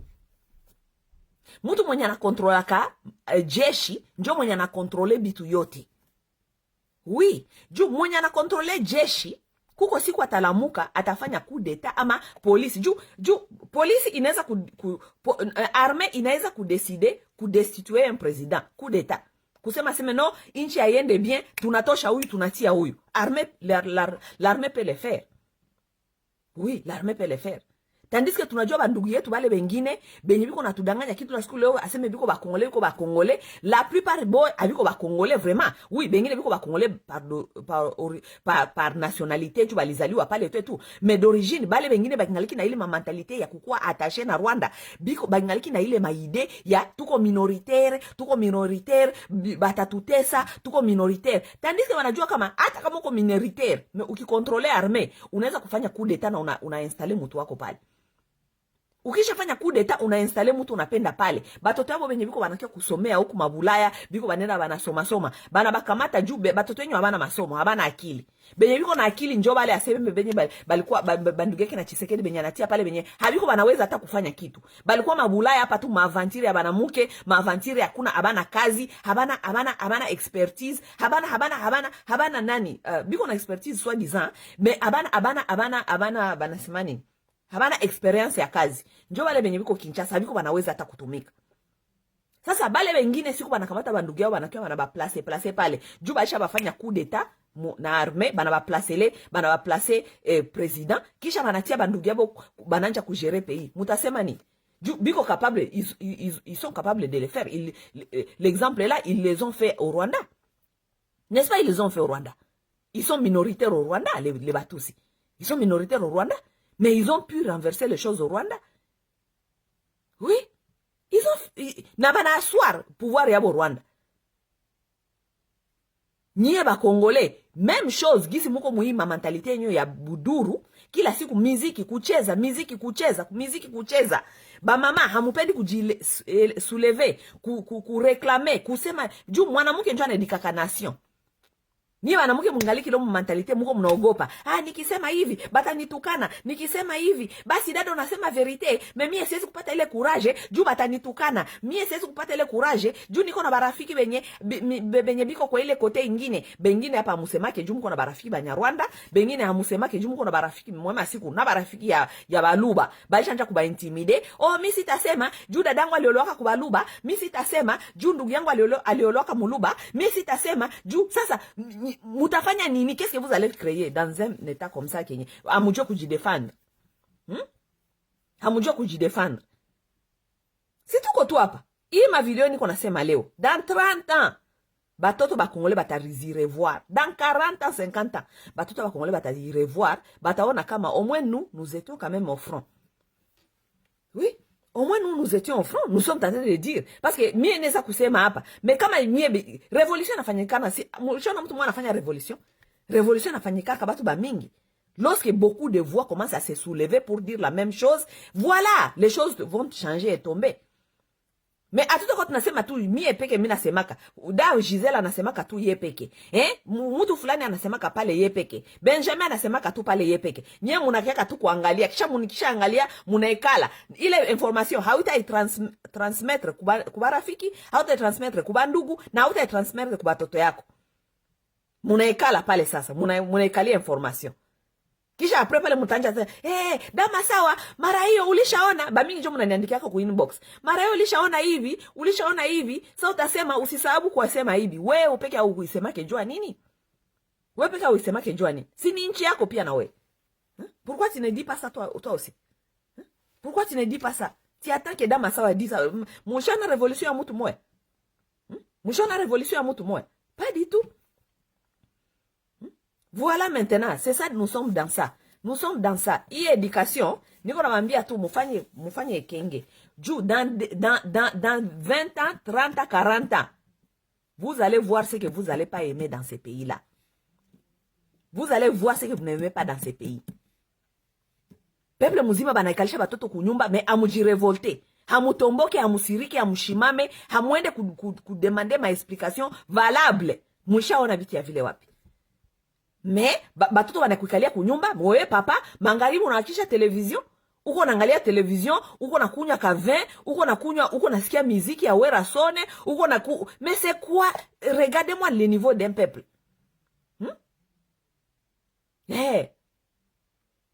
Donc avenir ya batoto yako unaikamata unetia mikono ya Tshisekedi, Felix. Yepeke mwenye hana masomo. Avenir ya mtoto yako unekamata unepatia Felix. Asema Felix oui, alisema tu masomo tarudia lendi donc tungoye tu. Batoto banekala kunyumba maisha ya avenir ya batoto yako unetia mikono na Felix. Felix yepeke ya kusomaka. Masomo gani atapenda juu ya batoto? Lui-même n'a pas étudié. C'est qu'il est capable de faire là même avec hii akili kidogo tu yenye anaweza kuweza kata kushimamisha entreprise yake ya pizza. Si akuwa napatia hata Mobutu merci. Juu Mobutu kama meme alitumaka batoto kwa masomo. Oui, kale ka akili kadogo alipata pale ya kufanya entreprise ya pizza. Si ni akili ya Mobutu ile kama meme alimpatia. Juu Mobutu aliwapatia kwa opportunité, mais bon njo mama Marthe aliyeshua kwa batoto yake akubasomeshaka. Mais Mobutu quand même a donné les opportunités aux gens d'étudier quand même. C'est un peu ça. Il problème d'éducation, il faut qu'il y ait il y a tout un politique derrière cette histoire de l'éducation à Congolais. Mutu mwenye anatafuta kuua nation anawaka d'abord éducation. Et vous avez bien vu ça. Juu éducation ya Congolais likufaka, nation iliendelea na kukufa juu les gens qui voulaient détruire ces pays, ils ont compris qu'il fallait toucher à l'éducation. Et cette éducation là, elle est renforcée par la femme. C'est la femme qui doit veiller sur l'éducation. Juu mwanamke ndio anaveka éducation ya batoto. Oui, c'est la femme congolaise aussi qui doit veiller sur l'éducation ya inchi. S'il y a quelque chose qui touche l'éducation, mwanamke wa Kongo anapaswa kushimama na kulalamika na kufanya makelele. Juu ni avenir ya batoto yake.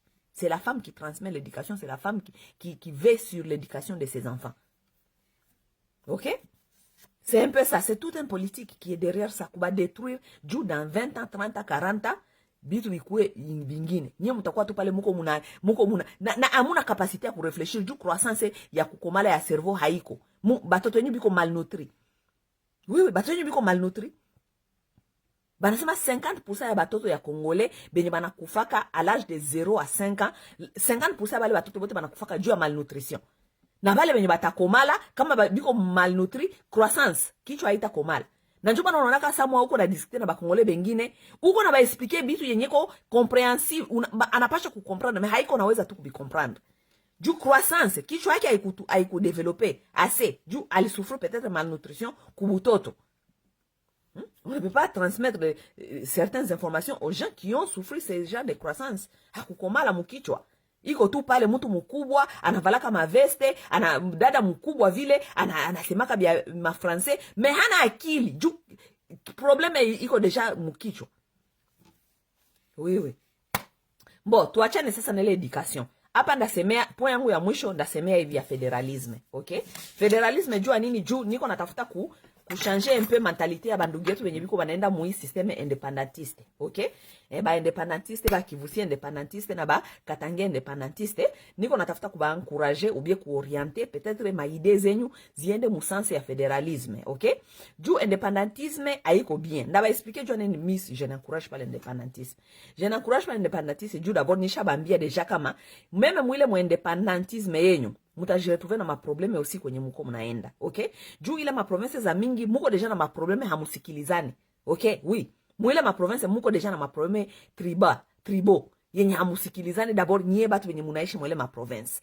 Donc haiko kukua independant kujitosha mu union ya Congo njo itafanya seme mu avancer. Haita bafanya mu avancer juu mutajiretrouver munarudia mwa ile meme ma probleme ya kila mtu anatafuta kila tribu mwenye yenye kwa mwele province itatafuta kukontrole tribu ingine. Vous allez revenir avec les mêmes problèmes que vous avez trouvé au niveau national.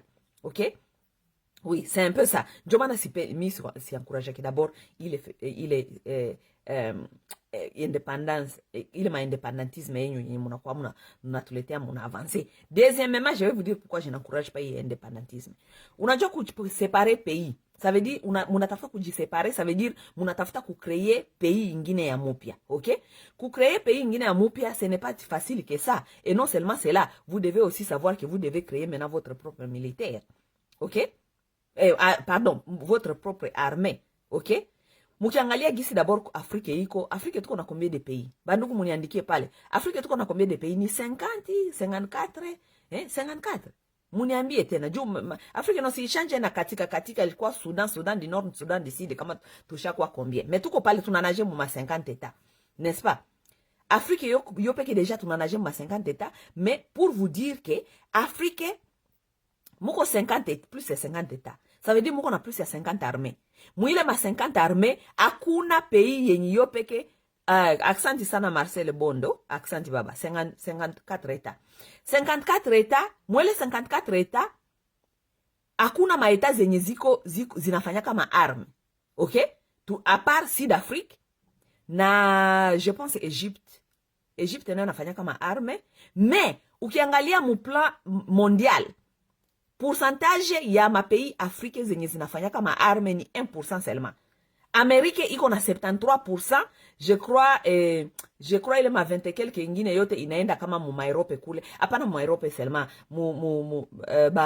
Russe banafanya kama nazani ma 12%, kisha ingine inaingia tena mu Europe kule banafanya 1% seulement njo ya ba africain. Donc Afrique yote mwele ma 54 états tuko na 1% seulement njo ya ma arme yenye na iko produit mu monde. Na ile c'est ma Sud-Afrique, juu kuleko bazungu aussi, mu ma Sud-Afrique banapenda ile ma culture ya mabunduki. Kule Sud-Afrique na ma Maroc mimi nazani, je pense aussi Algérie quelque part aussi kule banafanyaka ma arme. Mais ile ma pays zingine zote zinabakia ma pays noir, surtout ma pays noir. Nani anafanyaka bunduki? Hakuna. OK? Hakuna mwenye anafanyaka bunduki. Ça veut dire i ma 54 états zote za africains, même Sud-Afrique, même Sud-Afrique. Sud-Afrique leo ataka nasema anaenda kuvita, hata dependre ye peke kuji alimenter na maarme zenye anafanya. Juu aziko za mingi. Ça veut dire que atakuwa obligé tena kwenda kutafuta tena ma IRSS, atatafuta tena États-Unis juu bauzishie maarme.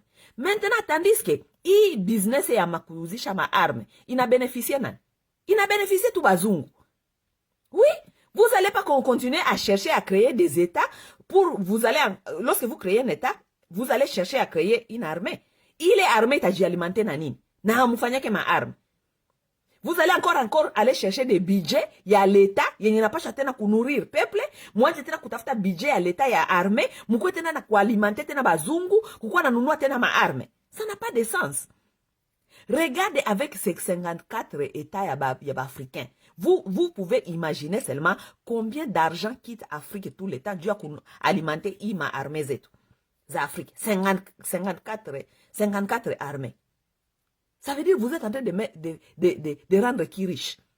Vous êtes en train de rendre l'Amérique et l'URSS et Israël et les Européens riches. Parce que vous dépendez d'eux pour vous nourrir des armes. Et lorsque ils décident de ne plus vous vendre les armes parce qu'ils ont des intérêts dans vos pays, ils veulent que les gens viennent vous envahir dans votre pays, le cas du Congo, parce que lorsqu'ils voulaient nous faire la guerre, ils ont donné l'embargo au Congo. Ça. C'est quoi l'importance de continuer de créer des armées lorsque vous ne créez pas, vous ne créez pas vos propres armes? C'est quoi l'importance? Parce que vous avez une armée qui ne dépend pas, qui ne peut pas s'alimenter. Et non seulement cette armée ne peut pas s'alimenter, si on a besoin de faire une guerre, soi-disant, si on a peut-être kusukuma Banyarwanda, ama ba Ugandais et tout. Kama Américain on a kama ba Rwanda biko natumika ku intérêt yabo, ama ba Ugandais biko natumika ku intérêt yabo sur Congo, bana kutupatia chez Congo embargo. Hatuwezi kununua maarme.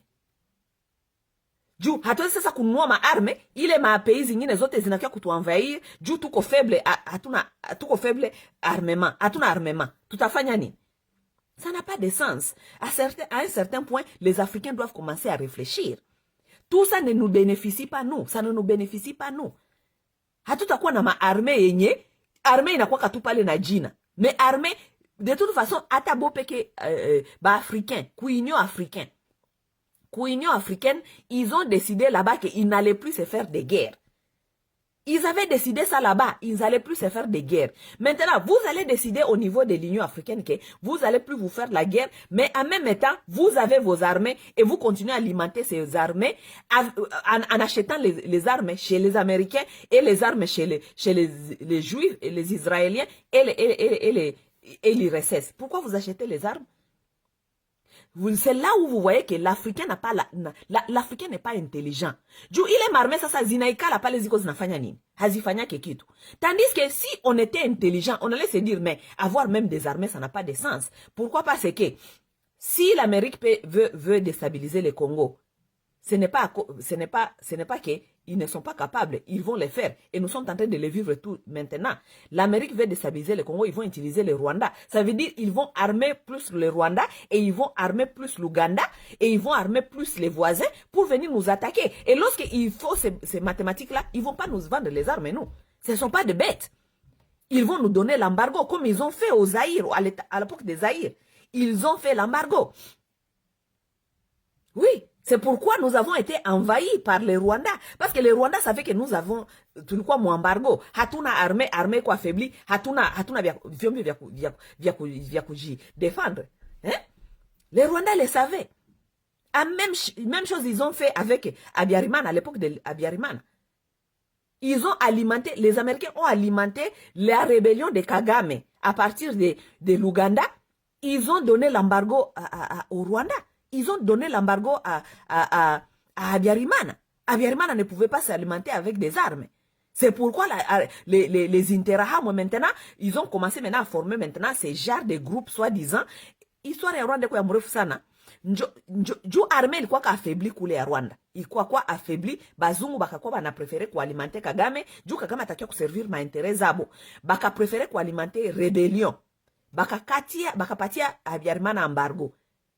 Ça, il fallait ça mon Rwanda. Rwanda, c'était un pays souverain quand même, qu'on se dit la vérité. Un pays souverain et doit être à mesure à se protéger contre n'importe quelle invasion. Il y a un atoki à Inge. Donc, comme Abiyarimana maintenant avait l'embargo, qu'est-ce que Abiyarimana a commencé à faire? Son armée commençait maintenant à créer des groupes d'autodéfense. Les groupes d'autodéfense qui étaient maintenant les Interahamwe. Parce que l'armée n'avait plus de force. Si aujourd'hui on est envahi, qu'est-ce qui va se passer si l'armée n'a pas de force? Donc on doit se créer les groupes d'autodéfense. Que nous sommes en train de voir aujourd'hui au Congo, les autodéfenses, ce sont les Maïmaï. Mais comme le Congo n'a jamais déclaré que nous étions en guerre, que nous étions envahis officiellement, le Congo ignore les Maïmaï. Mais les Maïmaï, ce sont des groupes d'autodéfense. Mais au Rwanda, les groupes d'autodéfense comme les Interahamwe étaient reconnus officiellement par l'armée rwandaise et leur gouvernement. Alors, qu'est-ce qu'ils ont fait? Parce qu'ils étaient plus alimentés par les multinationales. Bakabapati embargo, le gouvernement rwandais a fait ikaenda kutafuta sasa façon ingine ya kujidefendre juu abawezi kununua tena maarme, bakaenda kutafuta sasa ma machettes. Ils sont allés chercher les machettes en Chine. C'est comme ça qu'ils ont pris maintenant les machettes et ils ont donné maintenant au groupe d'autodéfense, les Interahamwe. Oui, c'est ce qui s'est passé au Rwanda.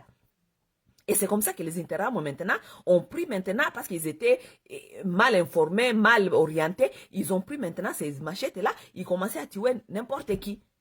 Oui. Mon maintenant, si les Africains commencent à réfléchir maintenant, mutanja pour réfléchir, munasema sasa, hii marme bazungu banakiaka kutuletea, ça sert à quoi? Ça sert vraiment, ukiangalia vraiment, ina servir seulement muma intérêt zabo wopeke. Et ils nous vendent leurs armes qui nous coûtent trop cher sur le budget de l'État. Il est franc que tunatosha kualimenter ma armée, ça peut développer beaucoup de choses.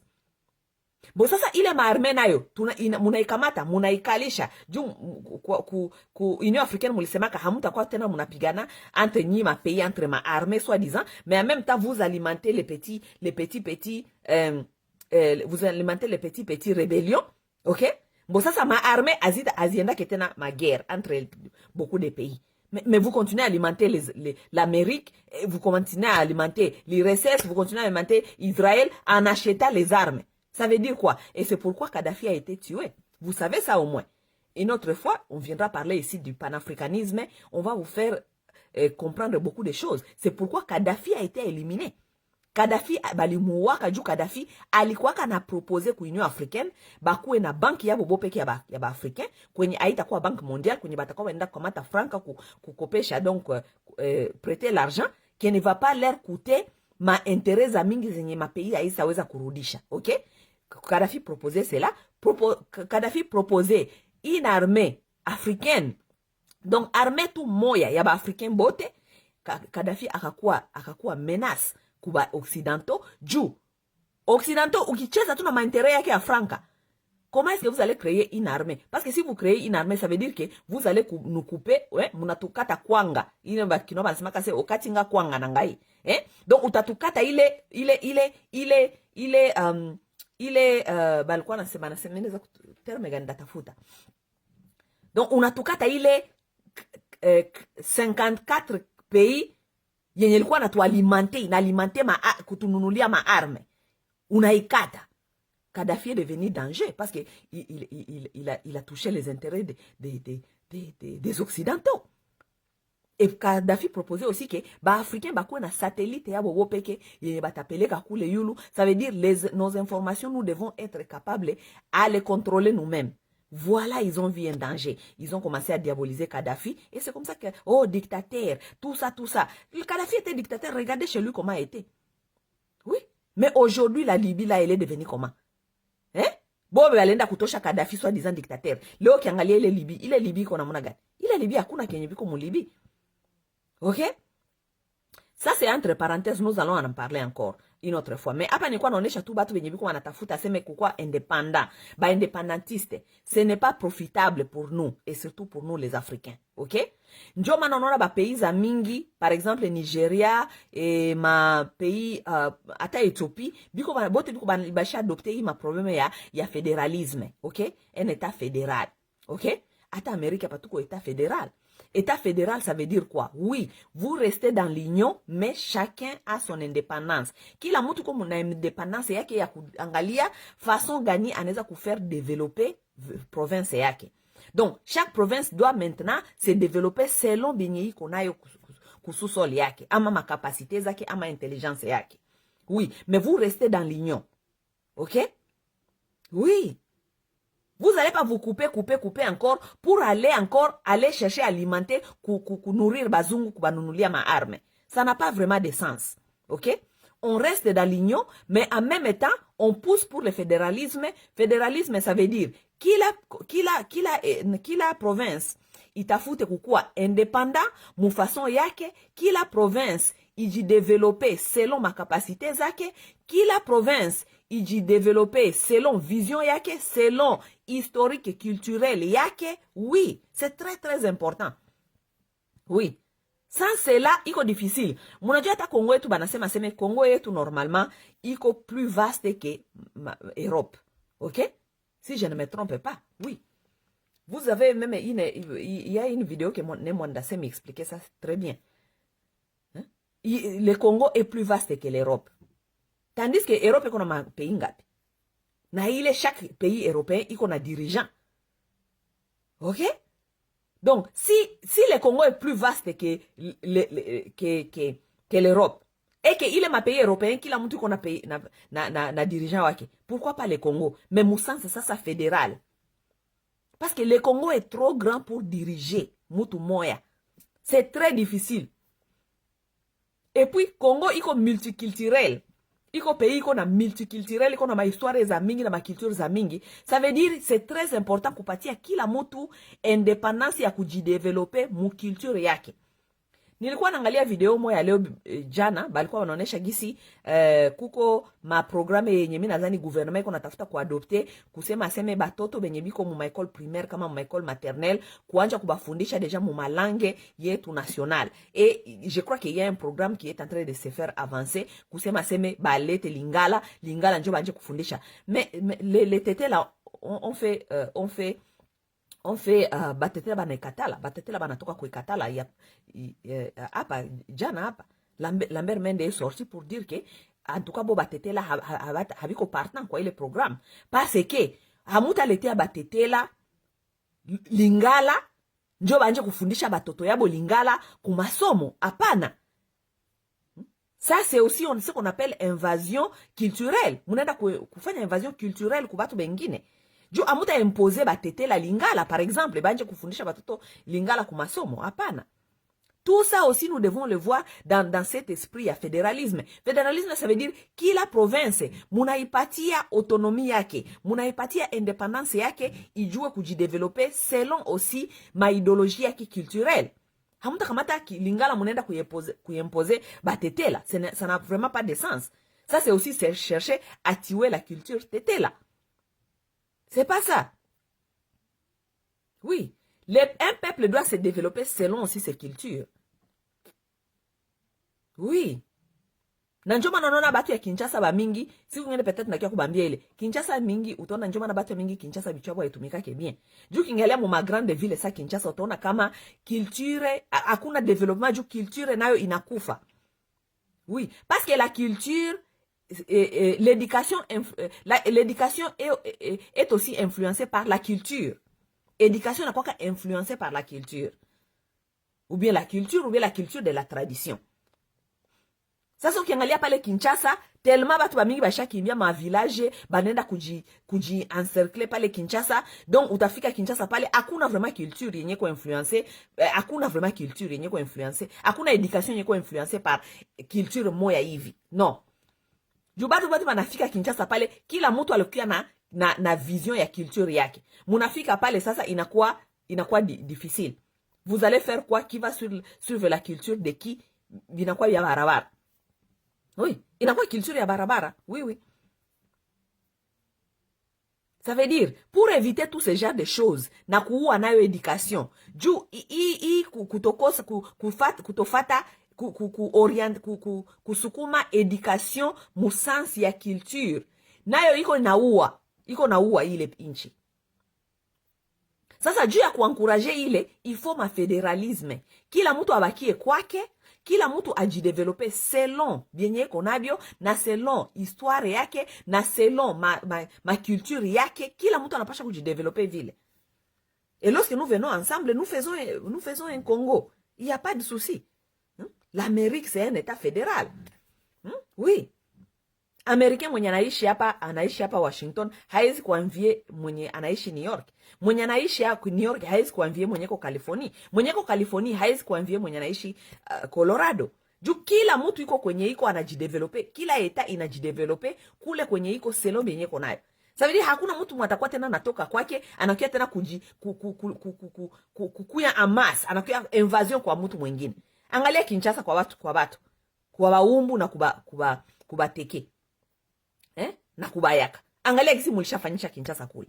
Kinshasa ilishakuwa mulunge, kisi wanasemaka Kinshasa ilishakuwa mulunge. Munaharibisha Kinshasa juu ya makiltire yenyu mulienda, munaleta maedikasyon yenyu tokea je ne sais pas wapi, munakia munaibandika pale. No. Tuache kuangalia mufason fédéralisme. Fédéralisme, ça va nous sauver beaucoup de problèmes. Ça va nous sauver vraiment beaucoup de problèmes. Il t'a diminué. D'abord, fédéralisme aussi peut diminuer aussi l'invasion. Oui, fédéralisme inaweza kudiminuer aussi invasion. Juu ya fédéralisme, kila eta inajua batu wenye banakuwaka mwa hii province ni banani, banatokea wapi, ama ni batu fulani, etu. Ça veut dire, hatutakuwa tena supposé kutukua natoka mu ma province zetu en masse, kwenda kujipeleka mu ma province ingine ya batu en masse. Et chaque province doit faire sa constitution maintenant selon ses problématiques, selon sa vision, selon le peuple qui est sur place. Oui, c'est comme ça. Et si cela ne s'installe pas, c'est pourquoi vous êtes en train de voir les gens sont en train de fuir chez eux en masse. Oui, parce qu'il n'y a rien qui est mis sur le plan politique, il y a provincial. Oui. Fédéralisme. Kila mtu abakie kwake, ma province, les provinces doivent déterminer la politique de leur province. Qui sont ces peuples qui sont ici? Oui. Mon fédéralisme, les gens auront mieux à contrôler leur province. Hawata kona baletea leo tunaona kaseme batu bamwa balitembea na mangombe kutokea este, banakia kujiinstaller mu west kule kuban ba Kongo. Hapana, si nous sommes dans un fédéralisme, ba Kongo itajua namuna gani itaweza kucontrôler ile situation tout de suite. Qui sont ces gens? Ils viennent d'où? Ils sont ici pour combien de temps? Ils doivent retourner chez eux. Tout ça. Oui, le fédéralisme, il t'a ralentir invasion. Il t'a ralentir infiltration. Il t'a ralentir. Juu, hakuna mtu mwatatoka kwenye anatoka kwake, anajua kama, tutaenda en masse, tunaenda kujiinstaller, Kisangani. No, Kisangani iko na madroit zake, Kisangani iko na institution yake, Kisangani inajua mapopulation zenye ziko pale, itajiuliza nyinyi mnatoka wapi, mlikia kufanya nini humu, quel est votre objectif, vous n'avez pas de travail, vous êtes venu faire quoi, et tout, oui.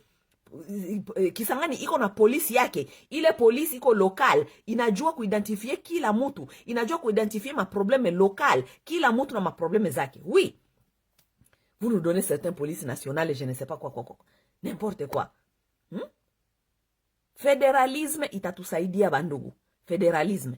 Mais hapana hii ni indépendantisme. Indépendantisme, ça va encore plonger l'Afrique et c'est notre pays encore dans beaucoup de problèmes. Et nous ne voulons pas ça. Ok? Et les gens vont seulement prendre avantage de vous. Du muzungu anapendaka bia vile. Muzungu anapendaka division. Indépendantisme ni division. Ok? Tandis que fédéralisme haiko division. Ni ensemble dans la diversité. Tuko ensemble, mais kila mtu fasi yake anajidevelope kwake. Kila mtu hakuna tena mtu atakuwa anatoka mu province ase anaenda kutafuta mavile makazi mu mavile non, chacun va rester dans sa province. On développe des provinces, on reste là-bas. Oui, le Congolais est libre d'aller dans les provinces ou chercher des opportunités dans les provinces là où il veut. Mtu hawezi kutoka seulement hapa Washington ase munatoka amase munenda kuikala New York. Non.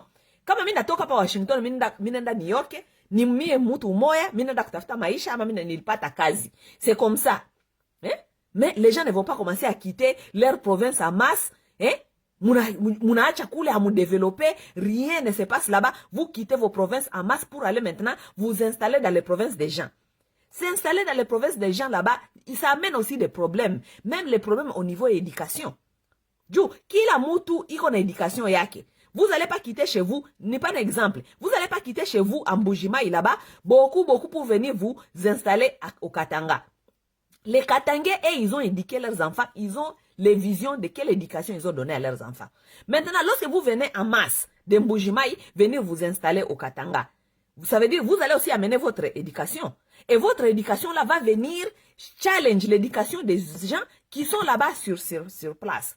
Ça va amener des problèmes, des confusions, des frustrations.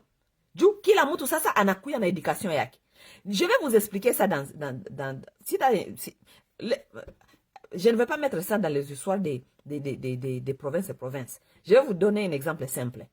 Muzazi mwenye iko na kwake, iko na nyumba, okay? Kila mzazi anakuwa na vision ya education gani anapenda kupatia watoto yake, n'est-ce pas? Chaque parent. Hakuna parent mwanaweza kuikala hapa aseme oh no mie batoto yangu no bakuwe tu kisi banakuwa. No. Kila mzazi anajua kaseme mie batoto yangu education ya bonjoi, batoto yangu banaendaka petere bakitoka banapasha kurudia kunyumba 17h au plus tard 17h bakuwe hapa, bakitoka kumasomo banafanyaka ma devoir, bakitoka hivi banafanyaka hivi. Kila mtu kona ile program anajua kisi ana structure batoto yake na education yake. Okay? Mie batoto yangu banakuwa hivi na hivi, mimi napenda bakuwe hivi na hivi na hivi. Tandis que ouais éducation yako, vision yako, éducation yako haiko nécessairement vision ya voisin. Voisin naye iko na vision na éducation ya batoto yake. Mbo sasa uniambie sasa we na voisin muikale sasa munyumba moya. Vous allez faire quoi maintenant pour l'éducation des enfants? Vous allez faire quoi? Juu kila mtu éducation iko influencé na quelque chose. Et la plupart des temps, les éducations qui sont données dans les provinces sont influencées par la culture. La culture qui existe là-bas. Ces cultures-là sont influencées par leurs traditions. Bon, maintenant, lorsque vous venez dans les provinces des gens, habiter là-bas, il n'y a pas de souci. Si vous venez pas trop en masse, vous venez 2, 3, 4, 5, 10, 100 commerçants, vous vous installez là-bas. Vous n'aurez pas le choix, mais vous aussi vous intégrez dans l'éducation qui est là-bas. Hamutakiwa kuimposer ma éducation kutoka kwenyu, n'est-ce pas? Mais tandis que lorsque vous venez en masse, vous commencez à venir 1 million, 2 millions dans les provinces des autres. Vous venez perturber l'éducation qui est sur place. Oui. Oui, on ne dit pas que votre éducation est mauvaise. L'éducation de chez vous, c'est l'éducation de chez vous. Là-bas, chez vous, c'est compréhensible. Chez vous, là-bas. Mais ce n'est pas compréhensible chez les autres. N'est-ce pas? Ça veut dire, kila muzazi mwake anaweza kukontrole éducation aussi ya mtoto yake. Selon ma croyance zake, selon influence ya culture yake, njo ataweza kuéduquer mtoto yake.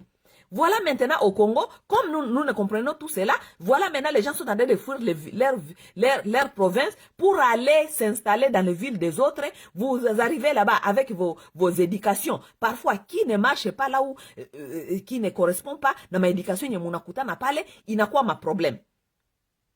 Et voilà dans les grandes villes, jo exemple ya grande ville comme Kinshasa. Regardez ce qui est sorti à Kinshasa. Angalia éducation yako Kinshasa. Hakuna éducation. Jua nini? Juu kila mtu alitoka mu province, anakuya pale, anakuta na éducation yako pale ni gani? Unakuta tu l'éducation ya barabara juu il y a tellement beaucoup de gens, beaucoup de cultures qui sont là-bas qui ont mélangé un cocktail Molotov. Oui, éducation yako Kinshasa ni cocktail Molotov. Donc cocktail unaweza kumwangia tu ni mazout, unamwangia mai hivi moto inawaka. Les gens à Kinshasa se comportent n'importe comment. Les femmes là-bas se comportent n'importe comment. Les enfants se comportent n'importe comment. N'importe comment. Oui. Pourquoi? Parce que les gens n'ont pas encore compris comment il est éducation nyoko Kinshasa. C'est à cause de beaucoup de gens qui ont fui leur province, qui sont venus fuir à Kinshasa. Munafika pale sasa éducation ya mutapana ya batoto iko wapi? Hakuna. Juste parce que maintenant c'est la rue qui contrôle. Parce que beaucoup de gens ont amené leur comportement, beaucoup de gens ont amené leurs choses qui ont maintenant formé une éducation cocktail Molotov à Kinshasa. On n'arrive pas à se comprendre avec les gens de Kinshasa. Mutu akitoka province, iko difficile à comprendre mutu à Kinshasa. Iko très difficile comprendre mutu à Kinshasa. Ya nazania bile bia kenjobi ya bien. Na wewe nazania bile bia comme ulitosha mu province njobi ya bien. Donc, à un certain point, il faut comprendre que kila mutu il faut abakie kwake, aji développer kwake, a éduquer batoto yake selon ma croyance na ma culture zake, na aji développer selon bini kwake binampatia, selon ce que ton province te donne. C'est un peu ça. Non, lorsqu'on vous explique comme ça, il y a des gens qui vont venir ici pour nous dire que oh, nous sommes en train de chercher de diviser les Congolais. Ce n'est pas question de chercher de nous diviser. Ça, c'est faux et archi faux. Ça, c'est fuir les débats intellectuels. Ça, c'est fuir les il a kukimbia débat yenye itatu faire avancer. Oui, parce qu'il y a des gens qui n'ont pas cette culture, il y a développement na ku avancer, et il des autres inaenda ku faveur yabo. Parce que lui, il ne sait pas se développer. Hamionaka mingi barafiki benya bana mana. Banapendaka toujours kujikole na batu wenye biko na mana. ama barafiki benye biko na competence. Jua nini juu yaki jikole na weye ile incompetence yake ile mediocrité yake batu habata iona tena. Bananja kumuona sasa mu groupe yenyu nyibote. Na esheke yote sasa na wewe unakuwa obligé kukua mwa ile esheke. Reisir yako anajitia mu reisir yako. Me kama kuko esheke, wewe unapaswa kuingia mwa ile esheke juu ulijitia mwa ile groupe. Et je pense que ça c'est quelque chose de très important que à un certain point en Congo, il faut qu'on ait un système fédéralisme. Kila mtu aende kujidévelopper kwake comme ça. Et aussi, ça va aussi donner des Congolais, quelque part, motivation, ya kukua mwa ile esprit, ya compétition positive. Juu, katanga kianja kujidévelopper. Batu ya ba Congo na batasema aseme, comment est-ce que ba katanga biko na jidévelopper? Mbone shi hatuwezi kujidévelopper? Biko wanafanya nini? Tuangalie kwanje biko wanafanya nini? Banao banaangalia banasema aseme, mbona biko wanafanya tu bie na shi tunaweza kufanya. Nao bananja kufanya. Vous voyez pas que ça devient une compétition positive. Au Katanga, on est en train de faire, au Kivu, on est en train de faire, kule Kisangani biko banafanya, Equateur na itajitia banasema kani? Mupa. Itasema mbona batu bote biko nafanya shi atufanye. Na shi batu ya Equateur, na shi tuikale, tuangalie namuna gani tutadeveloper huku. C'est comme ça. Mais lorsque personne est en train de faire, tout le monde est assis, nous sommes confortables dans les médiocrités. Kila mtu kona angalia nasema biso ba Congo ezala kaka bongo, partout ezala kaka bongo et tout. Na ba incompétent, na ba nyaba na akili et tout. Chie bote banatutia tu musaki moya. Ce n'est pas ça, ce n'est pas bien. Nous allons pas être confortables comme ça. C'est pourquoi moi je ne suis jamais confortable dans ça. Lorsqu'on épingle tous les Congolais, bah Congolais, moi j'ai dit vous les Congolais. Lorsque j'ai dit de mauvaises choses pour les Congolais, souvent j'ai dit vous les Congolais. Je ne me mets pas souvent, parce que je ne me retrouve pas dans certains de ces comportements. Je ne peux pas dire nous les Congolais tout le temps, lorsque moi je ne me retrouve pas dans ça. J'ai dit vous les Congolais. Hatutengia shibote kila siku banatutia mu même panier. Il y a médiocrité, bêtise. Médiocrité, bêtise. Non? C'est pas ça. Sawa bandugu bapenzi, minazani message inapita leo kameme. Haiko vile, message inapita. J'espère que on s'est compris, ok? Mwenye mimi nasema kama emission yangu ya mingi, mwenye anapasha tu comprendre napasha kwa mtu mwenye iko na akili. Mtu mwenye hana akili hata comprendre. Et ça ce n'est pas mon problème. Les gens que je parle, j'assume que je parle aux gens qui sont intelligents, qui peuvent comprendre les messages. Et les gens intelligents, ils sont jamais majoritaires, ils sont toujours minoritaires. Ou kiangalia mon société yote, même les gens qui dirigent, les gens qui contrôlent, ils sont toujours minoritaires. Oui, on n'a pas besoin de beaucoup de gens pour venir écouter aux messages qui ne sont pas capables de filtrer ici dans leur tête. Non. Nous avons besoin de gens qui sont intelligents, de comprendre ce que nous sommes en train de faire, parce que ce sont les gens intelligents toujours qui dirigent. Oui. Sauf au Congo, tunjo, baduru, njo, bachanja ku diriger, venye qu'on a akili. Malheureusement. Ok? Mais Congo est victime aussi à multinationales. Jou ba multinationales, la base kupenda batu ya akili, ba diriger Congo, jou, ba multinationales, habata profiter, n'est-ce pas? Ba Congolais, nirudilia hapa nilikuwa nasema juu ya hibi ya maarme. Ba Congolais mingi banafurahi kila saa bakiona seme les Américains vont venir entraîner les Congolais. L'armée américaine a signé les contrats pour venir entraîner les Congolais. Les Belges ont signé finalement les contrats pour venir entraîner les Congolais. Et les Américains là et les Belges là, ils sont aussi en train d'entraîner les Rwandais. Ils sont aussi en train d'entraîner les Ougandais. Africom est là-bas est en train d'entraîner les Rwandais. Donc, pour eux, ce sont des contrats d'argent. Vous payez, ils vont venir vous entraîner. Pour tuer qui? Pour vous entretuer entre vous. Pour qui? Pour l'intérêt de qui? Pour leurs intérêts. L'Américain, il vient entraîner Congolais. Le même Américain, il va entraîner les Rwandais. Le même Américain, il est là-bas avec l'Africom, il est en train d'entraîner les Ougandais. Lui-même, il est en train d'entraîner tout le monde. Bon, ça a entraîné Congolais, Rwandais ou Rwandais. Mais c'est lui qui est en train aussi d'entraîner les Rwandais. C'est lui qui est aussi en train d'entraîner l'Ougandais. Bon, ça nani njo ata defeat mwenzaki, entraîner. Regardez comment les Congolais, ils sont pas intelligents. Lorsqu'ils voient comme ça, les Américains viennent, ils viennent entraîner maintenant les Congolais. Vous pensez que les solutions vont venir. Les solutions vont venir d'où? Ce sont les mêmes qui sont en train d'entraîner là-bas. Ce sont les mêmes qui vont vous vendre les armes. Ce sont les mêmes qui vont vous vendre les armes. Ils vont vendre les armes et là où celui qui donne l'argent, ils vont vendre les armes. Leur problème, ce n'est pas vous. Oh, les enfants des Congolais sont en train de mourir, tout ça. Unazani muzungu anafanya kama arme juu azitie mu storage. Juu aziweke. Hapana. C'est une industrie, $billion industry. Industrie ya mabilion na mabilion.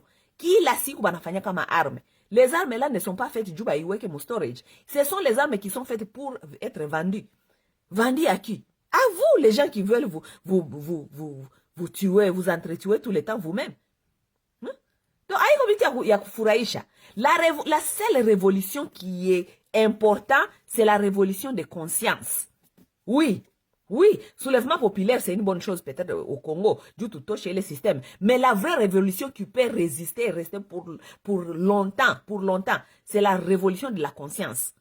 Mutu kama hana conscience, ata kama nini, atakuwa tu vile. Kesho atakuya pa wanamuutiliser. Comme les Congolais aujourd'hui, on est en train de vous utiliser n'importe comment. Les Congolais, ils se frottent les mains. Ah, les Américains sont arrivés pour entraîner les Congolais. Parce que hauna conscience, hauna comprendre ata kama ule même Américain, njo ule qu'on a entraîné Rwandais. Ule Américain, njo ule qu'on a entraîné Ougandais. Les mêmes Américains qui vous vendent les armes là, ce sont les mêmes qui vous vendent les armes au Rwandais. Ce sont les mêmes qui vendent les armes au Burundi. C'est eux. Et lorsqu'ils veulent faire un complot contre vous, ils vont vous donner l'embargo, vous. Il n'a pas affaiblir, il alimenter ou le mwingine abaoué. Ce sont les mêmes. Donc la vraie révolution, c'est la révolution de conscience. Kichwa itumike, ijue namuna gani, comment est-ce que le système inatumika. C'est la révolution de la tête, de la conscience. Haiko vile bandugu.